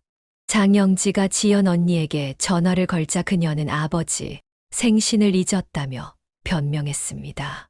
더 충격적인 것은 그들이 일본 여행 중이라 참석할 수 없다는 것이었습니다. 지연 언니는 사과의 마음도 없이 전화를 끊었고 장영지는 어이없어 말을 잊지 못했습니다. 부모님은 처음에는 기현 오빠 부부에게 서운해하셨지만 나중에는 체념하셨습니다. 하나하나 신경 쓰면 골치 아프다며 마음을 비우는 게 낫다고 하셨습니다. 이렇게 두 오빠가 결혼한 후 장영지도 김준호라는 남자를 만나 1년간 연애 후 결혼했습니다. 준호는 일남일녀 중 장남이었고 그녀가 준호와 결혼을 결심한 이유는 단 하나였습니다. 그는 정직하고 올곧은 성격을 가졌으며 무엇보다 그녀의 부모님께 진심으로 잘했습니다. 어느 날 갑자기 아버지로부터 전화가 왔습니다. 준호가 예고도 없이 찾아와 하루 종일 농사일을 도와주고 안마기까지 선물로 가져왔다는 것이었습니다. 장영진은 그 사실을 전혀 몰랐기에 놀라서 바로 준호에게 확인했습니다. 준호는 웃으며 장인어른 댁에 들러 농사일을 도와드리고 왔다고 인정했습니다. 장영진은 이렇게 정성껏 부모님을 챙기는 준호가 참 고마웠습니다. 그렇게 그들은 결혼해서 아들과 딸을 낳으며 행복한 가정을 이뤘습니다. 준호에게는 은호라는 동생이 있었지만 결혼식 이후로 한 번도 만나거나 연락이 없었습니다. 준호에 따르면 은호는 원래 가족들과 왕래가 거의 없는 성격이었고 부모님이 연락해도 받지 않았다고 했습니다. 그 모습은 장영지에게 기현 오빠를 연상시켰습니다. 다행히 준호의 부모님은 고부 갈등을 걱정할 필요가 없을 만큼 좋은 분들이었습니다. 시어머니는 뜨개질을 무척 잘하셔서 장영지에게 직접 만든 수세미, 목도리, 장갑 등을 자주 선물했습니다. 어느 겨울 시어머니는 목도리를 건네며 말씀하셨습니다. 올 겨울이 유난히 춥다고 하더라.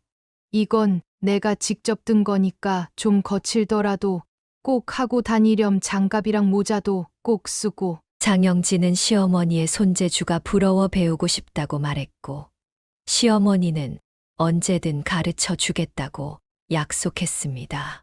장영지가 결혼 3년 차에 접어들 무렵 평온했던 가정에 첫 번째 시련이 찾아왔습니다. 어느 날 시아버지로부터 전화가 왔고 시어머니가 유방암 진단을 받으셨다는 충격적인 소식을 전해 들었습니다. 시아버지는 전화기 너머로 깊은 한숨을 내쉬며 그 사실을 알렸습니다. 최근 시어머니가 몸이 이상하다고 느껴 병원에 갔더니 유방암이라는 진단을 받았다는 것이었습니다. 장영진은 육아 휴직 중이었기에 시어머니를 모시고 간병하겠다고 자원했습니다. 남편 준호가 이 소식을 듣고 놀라며 그녀에게 물었습니다. 당신이 애들 돌보면서 어머니까지 간병하겠다고? 정말 괜찮겠어? 장영진은 결심한 듯 대답했습니다. 아버님도 직장 때문에 바쁘시고 당신도 일하느라 시간이 없잖아. 은호도 연락조차 안 되는 상황이니까 내가 돌봐드리는 게 가장 나을 것 같아. 내가 아니면 누가 모시겠어? 준호는 그녀의 결정에 고마워하며 말했습니다. 정말 고마워. 먼저 그렇게 말해줘서 앞으로 당신한테 더 잘할게. 시아버지도 장영지의 제안에 깊은 감사를 표했습니다. 그날 이후 장영지는 아이들을 데리고 병원을 찾아가 시어머니를 지극정성으로 간호했습니다. 시어머니는 곁을 지키는 며느리를 보며 눈물을 흘리셨습니다. 내 친딸도 없는데 어떻게 피 한 방울 안 섞인 며느리가 이렇게 잘해주는지 정말 고맙구나. 시어머니는 자신의 딸 은호가 연락조차 하지 않는 것에 서운함을 표현하셨고 장영진은 시어머니를 위로했습니다. 어머니께서 저한테 얼마나 잘해주셨는데요. 받은 만큼 돌려드려야죠. 치료 잘 받으시고 약도 잘 드셔서 이 병을 이겨내요. 제가 어머니 곁에서 힘이 되어드릴게요. 장영지의 정성 덕분인지 시어머니는 몸에 맞는 항암제를 찾아 종양 크기가 줄어들었고 수술 후 건강이 점차 호전되었습니다. 폭풍 같았던 시간이 조금 지나가는 듯 했습니다. 그러나 시어머니의 상태가 호전되면서부터 준호의 성격이 변하기 시작했습니다. 원래 검소하고 올곧았던 그는 돈을 마구 쓰고 다른 사람들을 무시하는 행동을 보이기 시작했습니다. 어느 날 둘이 길을 걷던 중 준호는 폐지를 모으며 리어카를 끄는 노인을 보고 혀를 차며 말했습니다. 저렇게 몇 푼 벌겠다고 고생을 하네. 저런 사람들 때문에 차들이 제대로 다니지도 못하잖아. 할 일 없으면 그냥 집에서 쉬지. 왜 나와서 방해하는 거야? 장영진은 준호의 말에 깜짝 놀라 반박했습니다. 왜 그렇게 말해? 저분들은 생계를 위해 저렇게 하시는 거야. 남의 일을 함부로 무시하지 마. 또 다른 날에는 길을 걷다가 전기 공사를 하시는 분과 우연히 부딪혔는데 그 과정에서 작업자가 들고 있던 음료수가 준호의 옷에 살짝 묻었습니다. 준호는 즉시 화를 내며 소리를 질렀습니다. 이게 얼마짜리 옷인지 알아요? 진짜 재수 없네. 작업자는 연신 사과하며 세탁비를 물어주겠다고 했지만 준호는 오히려 더 고압적인 태도를 보였습니다. 보니까 하루 벌어 근근히 사는 것 같은데 돈 많은 내가 너그럽게 넘어가 줄게. 가난한 사람한테 베푸는 거니까 고맙게 생각해. 장영진은 이런 준호의 모습에 충격을 받았습니다. 원래 이런 사람이 아니었는데 갑자기 변한 것인지 아니면 원래부터 이런 성격을 숨기고 있었는지 이해할 수 없었습니다. 더 이상한 것은 처음에는 스스로 먼저 장영지의 친정에 방문하자고 했던 준호가 시간이 지날수록 방문을 꺼리게 된 것이었습니다. 바쁘다거나 시간이 없다는 핑계를 대며 친정 방문을 피했고 나중에는 장영지의 부모님이 걱정스러워 물어볼 정도였습니다. 요즘 준호 많이 바쁜가 보네. 예전엔 꼭 먼저 안부 전화도 해주고 했는데 요즘엔 통 연락도 없고 전화해도 받지도 않고. 장영진은 부모님께 남편이 친정에 가기 싫어한다고 말할 수 없어 바쁘다는 핑계로 둘러댔습니다. 요즘 많이 바빠졌어요. 야근도 자주 하고 연락 자주 하라고 말해볼게요. 장영진은 남편 때문에 부모님이 서운해하시는 만큼 자신이 더 자주 연락드리며 상황을 만회하려 했습니다. 남편과의 관계는 마치 외줄타기를 하는 것처럼 위태로웠지만 그녀가 이별을 결심하지 못한 이유는 시부모님 때문이었습니다. 시어머니 간병 이후 더욱 가까워진 시부모님은 그녀를 진심으로 아끼고 사랑했기 때문입니다. 결혼 7년 차에 접어들 무렵 평소처럼 직장에서 퇴근하던 민호 오빠가 교통사고를 당해 현장에서 목숨을 잃었다는 소식이었습니다. 어머니의 흐느끼는 목소리로 전화를 받은 장영진은 처음에는 이 사실을 믿을 수 없었습니다. 엄마, 울지 마시고 천천히 말씀해 주세요. 민호 오빠가 어떻게 됐다는 거예요? 어머니는 울음을 참으며 겨우 말을 이었습니다. 민호가 회사에서 돌아오는 길에 사고가 나서 그 자리에서 하늘나라로 갔어. 나도 지금 정신이 없어서 병원으로 가는 중이야. 영지야, 이게 어떻게 된 일인지. 항상 따뜻한 마음으로 가족들에게 힘이 되어 주던 민호 오빠가 이렇게 갑작스럽게 세상을 떠나다니 장영진은 이것이 꿈이기를 바랐습니다. 너무 비현실적이었기에 사실이 아니길 간절히 바랐지만 현실은 생각보다 더 잔인했습니다. 민호 오빠는 한창 인생의 꽃을 피울 나이에 너무도 허망하게 가족들 곁을 떠났습니다.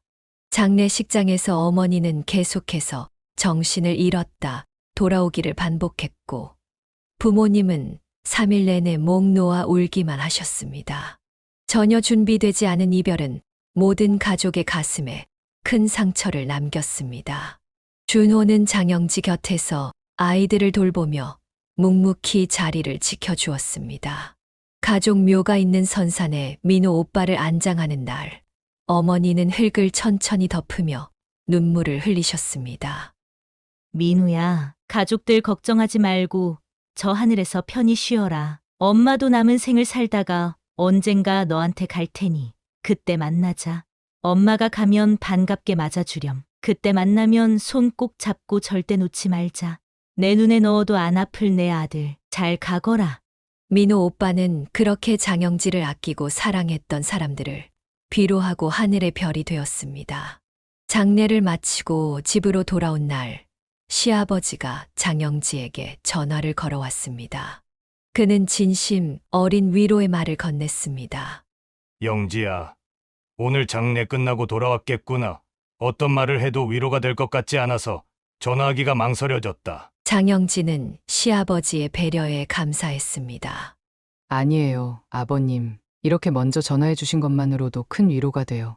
정말 감사합니다. 시아버지는 따뜻한 목소리로 계속 말을 이었습니다.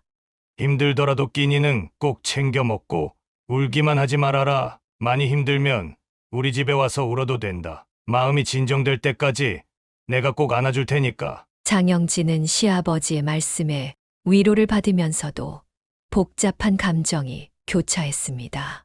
시아버지의 말씀이 더욱 마음에 와닿았던 이유는 이 시기가 장영지에게도 어려운 시간이었지만 시부모님께도 힘든 시간이었기 때문이었습니다.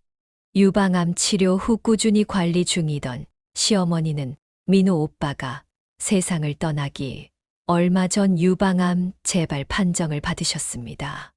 유방암은 예후가 좋은 암으로 불리지만 치료 후 재발률도 높은 병이었습니다. 게다가 시어머니는 연세가 있으셔서 당뇨와 관절염까지 겪고 계신 상황이라 더 힘들어 하셨습니다. 장영지는 민호 오빠를 잃은 슬픔 속에서도 이전처럼 시어머니의 병수발을 자처했습니다. 시어머니는 자신의 옆을 지키는 며느리를 보며 미안해 하셨습니다. 말년에 며느리 고생시키는 것 같아. 미안하고 창피해서 면목이 없구나. 그러나 장영지는 진심으로 대답했습니다. 한 번도 고생이라고 생각해 본 적 없어요. 제가 안 하면 누가 하겠어요? 제가 좋아서 하는 일이니까 미안해하지 마세요. 진심이었습니다. 은호도 하지 않는 일이고 준호와 시아버지도 하기 어려운 일이라면 자신이 해야 한다고 생각했습니다. 그렇게 장영지는 단 한순간도 시어머니의 곁을 떠나지 않고 열심히 병수발을 들었습니다.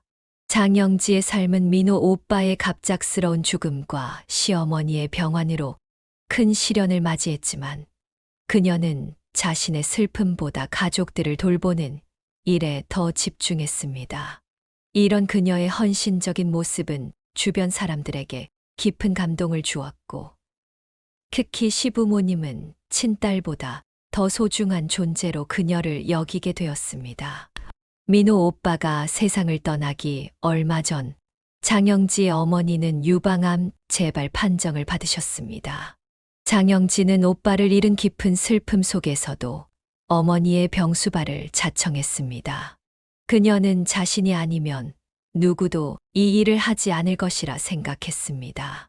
기현 오빠는 이미 가족과 거의 소통하지 않는 상태였고 혼자 계신 아버지가 감당하기엔 너무 벅찬 일이었기 때문입니다. 그리고 예상치 못한 비극이 또다시 그녀의 가족을 덮쳤습니다. 매년 조상들의 묘소를 관리하던 아버지는 그 해에도 벌초를 하러 가셨고 어머니도 함께 동행했습니다. 장영지는 아버지와 통화하며 업체에 맡기는 건 어떤지 조심스레 제안했지만 아버지는 완강하게 거절했습니다. 내 오빠가 엄마 아빠를 얼마나 보고 싶어 하겠니? 우리가 늙고 힘이 없어도 묘 관리는 남의 손에 맡기지 않을 거야. 직접 해야지. 그날 오후 장영지는 어머니에게 전화를 걸었지만 받지 않았습니다. 몇 시간이 지난 후 아버지로부터 충격적인 소식을 들었습니다. 영지야, 큰일 났다. 어머니가 벌초하다가 벌에 쏘였는데 그대로 쓰러지셨어. 병원에 왔는데 의사가 위독하다고 한다. 빨리 내려와라. 그 소식을 듣는 순간 장영지는 심장이 내려앉는 듯한 느낌이 들었습니다. 즉시 고향으로 내려가야 했지만 하필 그날 시어머니의 상태도 많이 나빠져 있었습니다. 시어머니는 아무것도 드시지 못하고 계속 신음하고 계셨습니다. 이런 상황에서 장영지는 준호에게 도움을 청하는 전화를 걸었습니다. 여보, 오늘 좀 일찍 퇴근할 수 있어?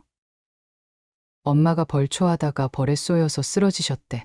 많이 위독하다고 해서 내가 지금 바로 내려가 봐야 할 것 같아. 준호는 귀찮다는 듯한 목소리로 대답했습니다. 갑자기 무슨 소리야? 난 지금 일이 산더미처럼 쌓여 있어.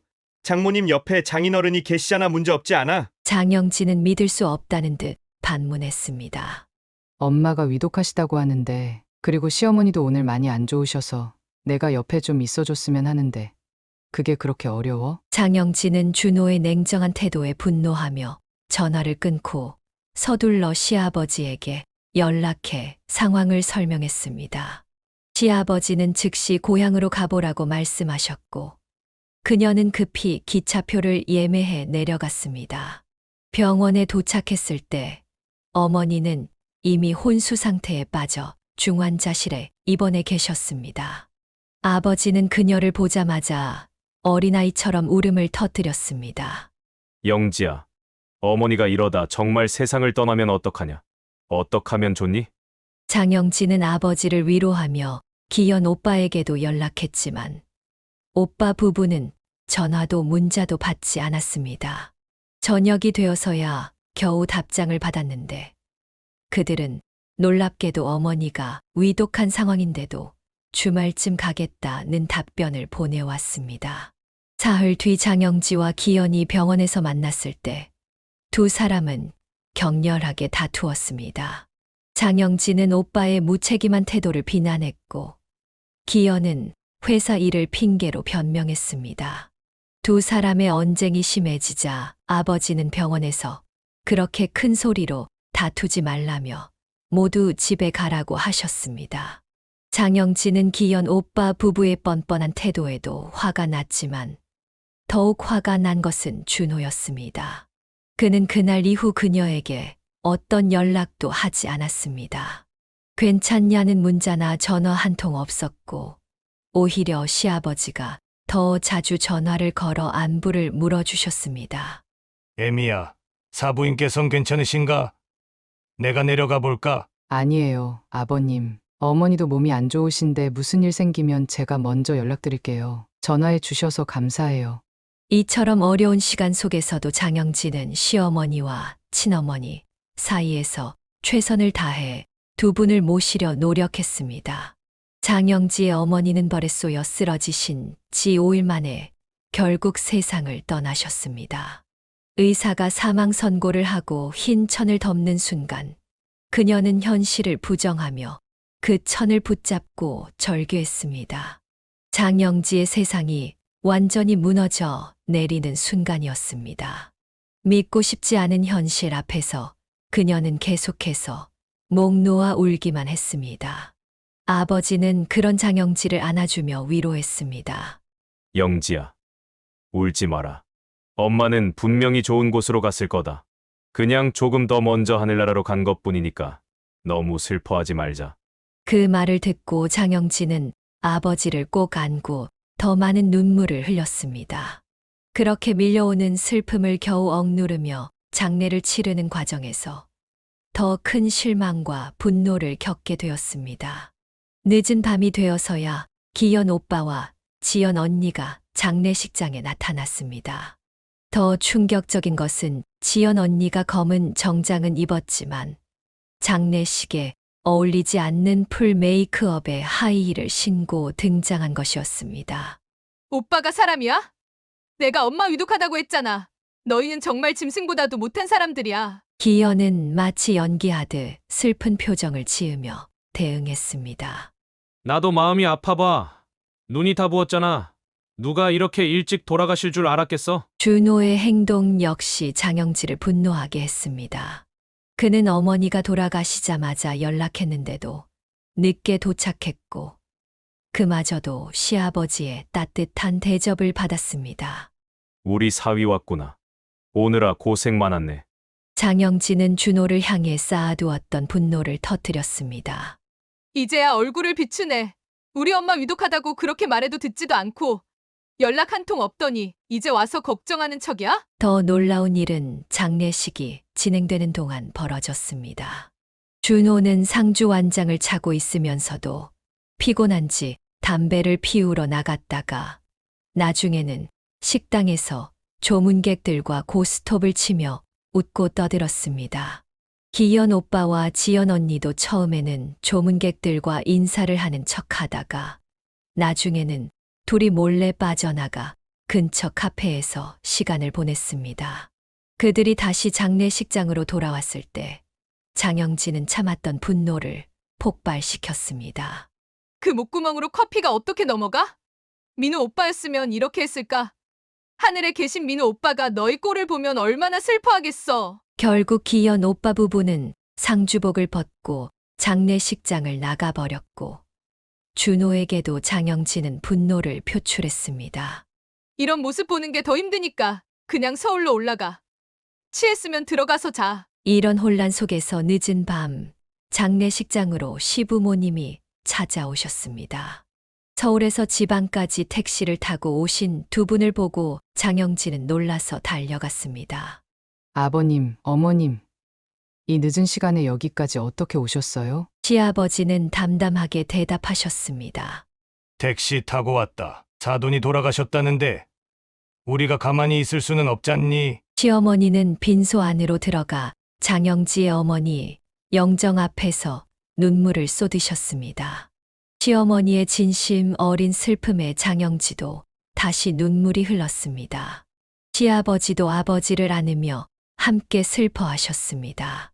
장영지는 이런 대비되는 모습들 속에서 삶의 진정한 가치와 인간관계의 의미를 다시 한번 깨닫게 되었습니다. 어머니의 장례를 마친 장영진은 깊은 고민 끝에 중요한 결정을 내렸습니다. 이제 홀로 계신 아버지를 모시고 살아야겠다는 생각이었습니다. 작은 오빠 기현 부부가 장례식장에서 보인 태도로 보아 아버지를 돌볼 리 없다는 것이 명백했기 때문입니다. 그날 저녁 장영진은 준호에게 자신의 생각을 조심스럽게 꺼냈습니다. 여보, 우리 집에 아버지 모시고 같이 살면 어떨까? 예상대로 준호는 즉각 반대 의사를 표명했습니다. 지금 제정신이야? 장인어른이 얼마나 대하기 불편한 존재인지 알아? 내가 내 집에서 눈치 보면서 살아야 한다고? 아유, 끔찍해. 절대 반대야. 장영진은 준호의 냉정한 반응에 더 이상 자신의 감정을 억누를 수 없었습니다. 그동안 시어머니를 간병하면서 효부 역할을 해왔는데 이제는 자신의 아버지를 모실 차례라고 생각했습니다. 이제 내가 아버지 모시고 살 생각이야. 그동안 내가 어머님 계속 병수발해드리면서 효부 노릇했으니 이젠 효녀 노릇도 좀 해보려고.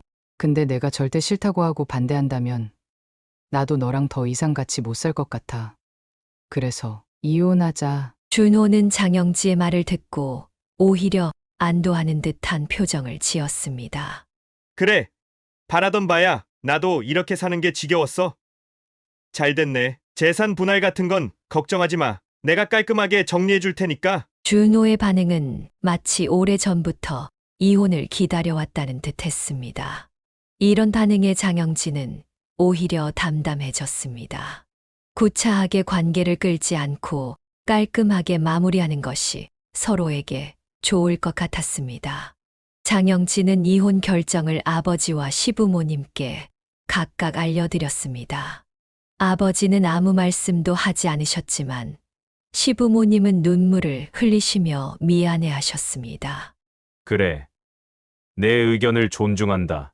우리가 다 못난 아들을 둔 죄야 정말 미안하구나, 영지야. 시부모님은 마지막까지 장영지의 손을 잡아주시며 그녀의 행복을 빌어주셨습니다. 준호는 약속대로 깔끔하게 이혼 도장을 찍었고 아이들의 양육비는 한 명당 70만 원씩 주기로 합의했습니다. 재산 분할도 공정하게 진행되어 특별한 갈등 없이 마무리되었습니다. 이혼 과정이 끝나갈 무렵 장영지에게 예상치 못한 문자가 도착했습니다. 시아버지께서 보내신 것이었는데 무려 1억 3천만 원이라는 거액이 그녀의 계좌로 입금되었다는 내용이었습니다. 장영진은 그 메시지를 보고 너무 놀라 소스라치게 놀랄 수밖에 없었습니다. 시아버지의 장문의 메시지가 함께 도착했습니다. 12년이라는 시간 동안 정말 고생 많았지. 내가 돈이 더 여유 있었다면 더 많이 보냈을 텐데 지금 상황으로는 이게 최선이구나. 이 돈은 그동안 내가 고생하며 우리 집 며느리로 너희 시어머니를 간병한 비용이라 생각하고 받아주길 바란다. 그리고 다시 한번 미안하구나. 못난 내 아들 때문에 마음고생 많이 했을 텐데 애비로서 너에게 대신 사과한다. 앞으로 보란듯 씩씩하게 잘 지내길 바란다. 그동안 고생 많았다. 정말 많이 사랑한다. 장영진은 그 메시지를 읽고 휴대폰을 부여잡은 채 오랫동안 울었습니다. 시아버지는 아들과 헤어지는 며느리에게 끝까지 12년간의 은혜를 갚고 싶으셨던 것입니다. 장영진은 어떻게 답장을 드려야 할지 고민하다가 진심을 담아 이렇게 보냈습니다. 아버님, 지난 세월 동안 아버님이 제 시아버님이라 정말 행복했어요. 남편과는 이제 남이 되더라도 아버님, 어머님과는 쭉 연락드리면서 지내고 싶어요. 그동안 정말 감사했습니다. 짧은 메시지였지만 자신의 마음이 시아버지께 온전히 전해지기를 바랐습니다. 이혼 후 장영진은 아이들과 함께 고향으로 돌아가 어릴 적 살았던 집에서 아버지와 함께 살기 시작했습니다. 아이들은 서울에서의 생활과는 다른 시골 생활에 처음에는 적응하기 어려울 것이라 걱정했지만 의외로 빠르게 적응했습니다. 준호와는 법적으로 남이 되었지만 아이들을 위해 월 1회 서울로 올라가 준호와 시부모님을 만나는 시간을 가졌습니다. 아이들에게는 아버지가 필요했고 면접 교섭권이 있었기 때문에 이런 방식으로 관계를 유지했습니다. 시어머니는 여전히 병원 중이었지만 장영지와 아이들이 방문할 때면 언제나 반갑게 맞아주셨습니다. 이혼 후 장영지는 이전과는 다른 삶을 살게 되었지만 아버지와 아이들과 함께하는 소박한 일상에서 새로운 행복을 찾아가기 시작했습니다. 이혼 후 장영진은 아이들과 함께 고향으로 돌아와 어릴 적 살았던 집에서 아버지와 함께 새로운 생활을 시작했습니다. 처음에는 도시 생활에 익숙했던 아이들이 시골 생활에 적응할 수 있을지 걱정했지만 그녀의 걱정과 달리 아이들은 놀라울 정도로 빠르게 적응했습니다. 아이들은 매달 한 번씩 아버지를 만나기 위해 서울로 올라갔고 그때마다 시부모님도 함께 찾아뵈었습니다. 서류상으로는 이혼했지만 아이들의 정서적 안정과 면접 교섭권을 위해 이런 방식의 만남을 유지했습니다. 아버지는 농사일을 계속하면서도 새로운 시도를 하셨습니다. 최근에는 비닐하우스를 지어 겨울에도 농작물을 재배할 수 있게 되었습니다. 추운 겨울에도 상추, 봄동과 같은 채소를 키워 안정적인 수입을 얻을 수 있게 된 것입니다. 어느 날 눈이 올 것이라는 예보가 있어 장영지가 걱정스럽게 여쭈었습니다. 아빠, 내일 모레쯤 눈이 온다고 하던데 비닐하우스 보온 덮개를 미리 덮어두는 게 좋지 않을까요? 혹시 모르니 고정도 튼튼하게 해두고요. 아버지는 이미 준비가 되어 있다고 말씀하셨습니다. 건너편에 사는 최 씨네 아들이 도와주기로 했어. 끈만 단단히 묶어두면 눈이 쌓여도 무너질 일은 없을 거야. 장영지와 아이들은 농사일을 돕는데 적극적으로 참여했습니다. 특히 아이들은 할아버지를 무척 따랐고 학교에서 돌아오면 아버지부터 찾았습니다. 가족이 함께 있을 때 아버지가 피로에 아이고라는 신음을 한 번만 내어도 아이들은 서로 먼저 달려가 마사지를 해드리려 경쟁했습니다. 이런 아이들의 순수한 마음에 장영진은 가슴이 따뜻해지는 것을 느꼈습니다. 아이들이 할아버지와 이렇게 끈끈한 관계를 형성하는 것을 보니 고향으로 돌아온 결정이 옳았다는 확신이 들었습니다. 시간이 흐르며 그녀의 삶은 점점 안정을 찾아갔습니다. 시골 생활은 서울에서의 삶과는 확연히 달랐지만 그 안에서 장영진은 잊고 있던 평온함을 다시 찾았습니다.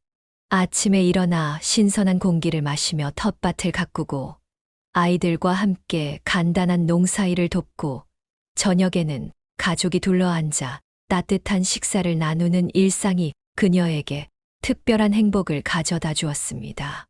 가끔은 준호와의 추억이 떠오르기도 했지만 그 순간들은 점점 희미해져 갔습니다. 이제 그녀의 마음을 채우는 것은 아버지와 아이들, 그리고 고향에서의 새로운 추억들이었습니다. 시부모님과도 여전히 좋은 관계를 유지했고, 특히 시아버지는 일주일에 한두 번씩 문자로 안부를 물어주셨습니다. 장영지가 고향으로 돌아온 지 몇 개월이 지났을 때 예상치 못한 방문객이 찾아왔습니다. 기현 오빠였습니다. 장영지는 어머니의 장례식 이후 다시는 보지 않을 것이라 생각했던 오빠가 뻔뻔하게 집에 찾아온 것에 놀랐습니다. 기현 오빠가 갑자기 찾아온 이유는 다름 아닌 어머니가 남기고 간 재산 때문이었습니다. 장영지는 기현 오빠를 집 안으로 들이지 않고 문 앞에서 차갑게 대했습니다. 오빠의 뻔뻔한 태도에 화가 난 그녀는 결국 평생 처음으로 목소리를 높여 자신의 감정을 표현했습니다. 그 이후 기현 오빠는 다시는 그들의 집을 찾지 않았습니다. 아마도 장영지가 무슨 일을 할지 모른다는 두려움 때문이었을 것입니다. 장영지와 아이들이 고향으로 돌아온 지 얼마 되지 않았을 무렵 예상치 못한 방문객이 그들의 집 문을 두드렸습니다. 문을 열어보니 놀랍게도 기현 오빠였습니다. 어머니의 장례식 이후 연락도 없던 사람이 갑자기 나타난 것입니다. 장영지는 그를 집 안으로 들이지 않고 현관에서 차갑게 맞이했습니다. 기현은 마치 아무 일도 없었다는 듯 평소와 다름없는 태도로 방문 목적을 밝혔습니다. 그가 찾아온 이유는 다름 아닌 어머니가 남겼을지도 모르는 유산 때문이었습니다. 왜 왔어? 장영지의 차가운 질문에 기현은 잠시 주저하더니 본심을 드러냈습니다. 어머니께서 남기신 게 있으면 달라고 이런 말을 하려고 온 건 아닌데 장례식이 끝난 지 한참 지났는데도 연락이 없길래 혹시 내 몫으로 된 게 없나 싶어서 아버지께 직접 물어보러 왔어. 장영지는 그의 뻔뻔한 태도에 더욱 분노했습니다. 솔직히 이 집안 실질적인 장남은 이제 나잖아. 그럼 적어도 나한테 뭐라도 떨어져야 맞는 거 아니겠어? 장영지는 기현의 말에 어이가 없어 잠시 말을 잃었습니다. 분노를 억누르며 장영지는 단호하게 말했습니다. 어머니가 오빠한테 남기신 건 단 하나도 없어. 그리고 아버지께서도 그러셨어. 당신 돌아가시고 나면 가지고 있는 재산은 전부 내 앞으로 주실 거라고. 오빠는 콩꾸러기 하나 받아먹을 수 없다는 소리야. 알겠어? 기현은 그 말에 얼굴이 붉어지며 반발했습니다. 야, 그건 아니지. 내가 아버지께 이간질한 거 아니야? 그게 말이 돼? 장영지는 더 이상 참지 못하고 소리쳤습니다. 남 탓할 생각하지 말고 내 자신을 돌아봐. 어머니 돌아가셨을 때 어디 있었어? 장례식에서는 뭘 했어? 이기적이고 한심한 인간아. 다시는 우리 집에 찾아오지 마. 한 번만 더 이런 말도 안 되는 소리 하면서 찾아오면 그땐 정말 가만두지 않을 거야. 오빠도 알잖아. 내가 한다면 하는 사람이라는 거. 내 말 알아들었으면 당장 내 눈앞에서 사라져. 장영지의 단호한 태도와 분노에 찬 목소리에 기현은 더 이상 말을 잇지 못했습니다. 그는 무슨 말을 더 하려다가 장영지의 결연한 표정을 보고는 결국 아무 말도 못한 채 자리를 떠났습니다. 그 이후 기현 오빠는 한 번도 그들의 집에 찾아오지 않았습니다. 아마도 장영지가 정말로 무슨 행동을 할지 몰라 두려웠던 것 같았습니다. 장영지는 호적에 올라가 있는 기현을 법적으로 가족에서 제외할 수는 없었지만 그녀와 아버지 모두 그를 없는 사람 취급하기로 했습니다. 이 사건 이후 장영지는 아버지와 더욱 가까워졌습니다. 아버지는 그동안 기현에 대한 실망감을 가슴 깊이 감추고 계셨던 것 같았습니다. 이제 그런 감정들을 장영지와 나누며 두 사람은 서로에게 더 큰 의지가 되었습니다. 장영지는 이혼 후에도 시아버지와 계속해서 연락을 주고받았습니다. 시아버지는 일주일에 두세 번씩 좋은 뜻이 담긴 사자성어나 속담을 문자로 보내주셨고 때때로 전화로 안부를 묻기도 하셨습니다. 그런 시아버지의 따뜻한 관심은 장영지에게 큰 힘이 되었습니다. 어느 날 시아버지로부터 뜻밖의 이야기를 들었습니다. 준호가 갑자기 장영지와 함께 살았던 시절을 그리워하며 후회의 말을 했다는 것이었습니다. 아가, 오늘 우리 아들놈이 갑자기 내 얘기를 꺼내더구나. 제 이야기를요? 갑자기 왜요? 한숨을 푹 쉬면서 너랑 같이 살 때가 좋았다면서 좀 더 잘해줄 걸 그랬다면서 뒤늦은 후회를 하더구나. 시아버지는 그 말을 듣자마자 준호의 뒤통수를 때리며 단호하게 말씀하셨다고 합니다. 이놈아, 넌 당연히 후회스러운 게 많을 테지만 영지는 절대 아닐 거다. 혹시라도 후회한다면서 다시 어떻게 해보겠다는 생각은 아예 하지 말아라. 장영진은 시아버지의 이야기에 웃음이 나왔습니다. 너무 잘하셨어요, 아버님. 사람들은 왜 항상 지나고 나서야 못해준 것만 생각하고 후회하는지 모르겠어요. 정작 함께 있을 때 잘하면 좋을 텐데요. 그러게 말이다. 그래도 난 내가 아이들과 잘 지내고 있어서 좋구나. 시어머니도 전보다 건강해졌고 우리 앞으로도 지금처럼 좋은 관계 유지하면서 서로 안부 물으며 행복하게 지내자꾸나. 시간이 흐르면서 장영지의 삶은 점차 안정을 찾아갔습니다. 이혼 후에도 그녀는 시아버지와 꾸준히 연락을 주고받으며 특별한 관계를 유지했습니다. 시아버지는 일주일에 2~3번씩 그녀에게 의미 있는 사자성어나 속담이 담긴 문자를 보내주셨고 종종 전화로 안부를 물어주셨습니다. 이런 시아버지의 따뜻한 관심은 그녀가 새로운 삶에 적응하는데 큰 힘이 되었습니다. 장영진은 이제 아버지와 아이들과 함께하는 소박한 일상에서 진정한 행복을 찾아가고 있었습니다. 과거에는 눈에 보이는 것들에서 행복을 찾으려 했지만 이제는 마음의 평화와 가족과의 소중한 시간에서 행복을 느끼게 되었습니다. 어느 날 저녁 아버지와 아이들이 모두 잠든 후 장영진은 마루에 앉아 밤하늘을 바라보며 지난 시간을 돌아보았습니다. 슬픔과 기쁨, 좌절과 희망이 교차했던 그 시간들이 모여 지금의 자신을 만들었다고 생각하니 감사한 마음이 들었습니다. 특히 어머니와 민호 오빠의 부재는 여전히 그녀의 가슴에 큰 빈자리를 남겼지만 그들의 따뜻했던 기억은 그녀가 앞으로 나아가는 원동력이 되었습니다. 다음 날 아침 장영진은 평소보다 일찍 일어나 텃밭에 나가 채소들을 돌보고 있었습니다. 이른 아침 공기가 상쾌했고 채소들에 맺힌 이슬이 아침 햇살에 반짝였습니다. 그때 핸드폰에서 문자 알림음이 울렸습니다. 시아버지였습니다.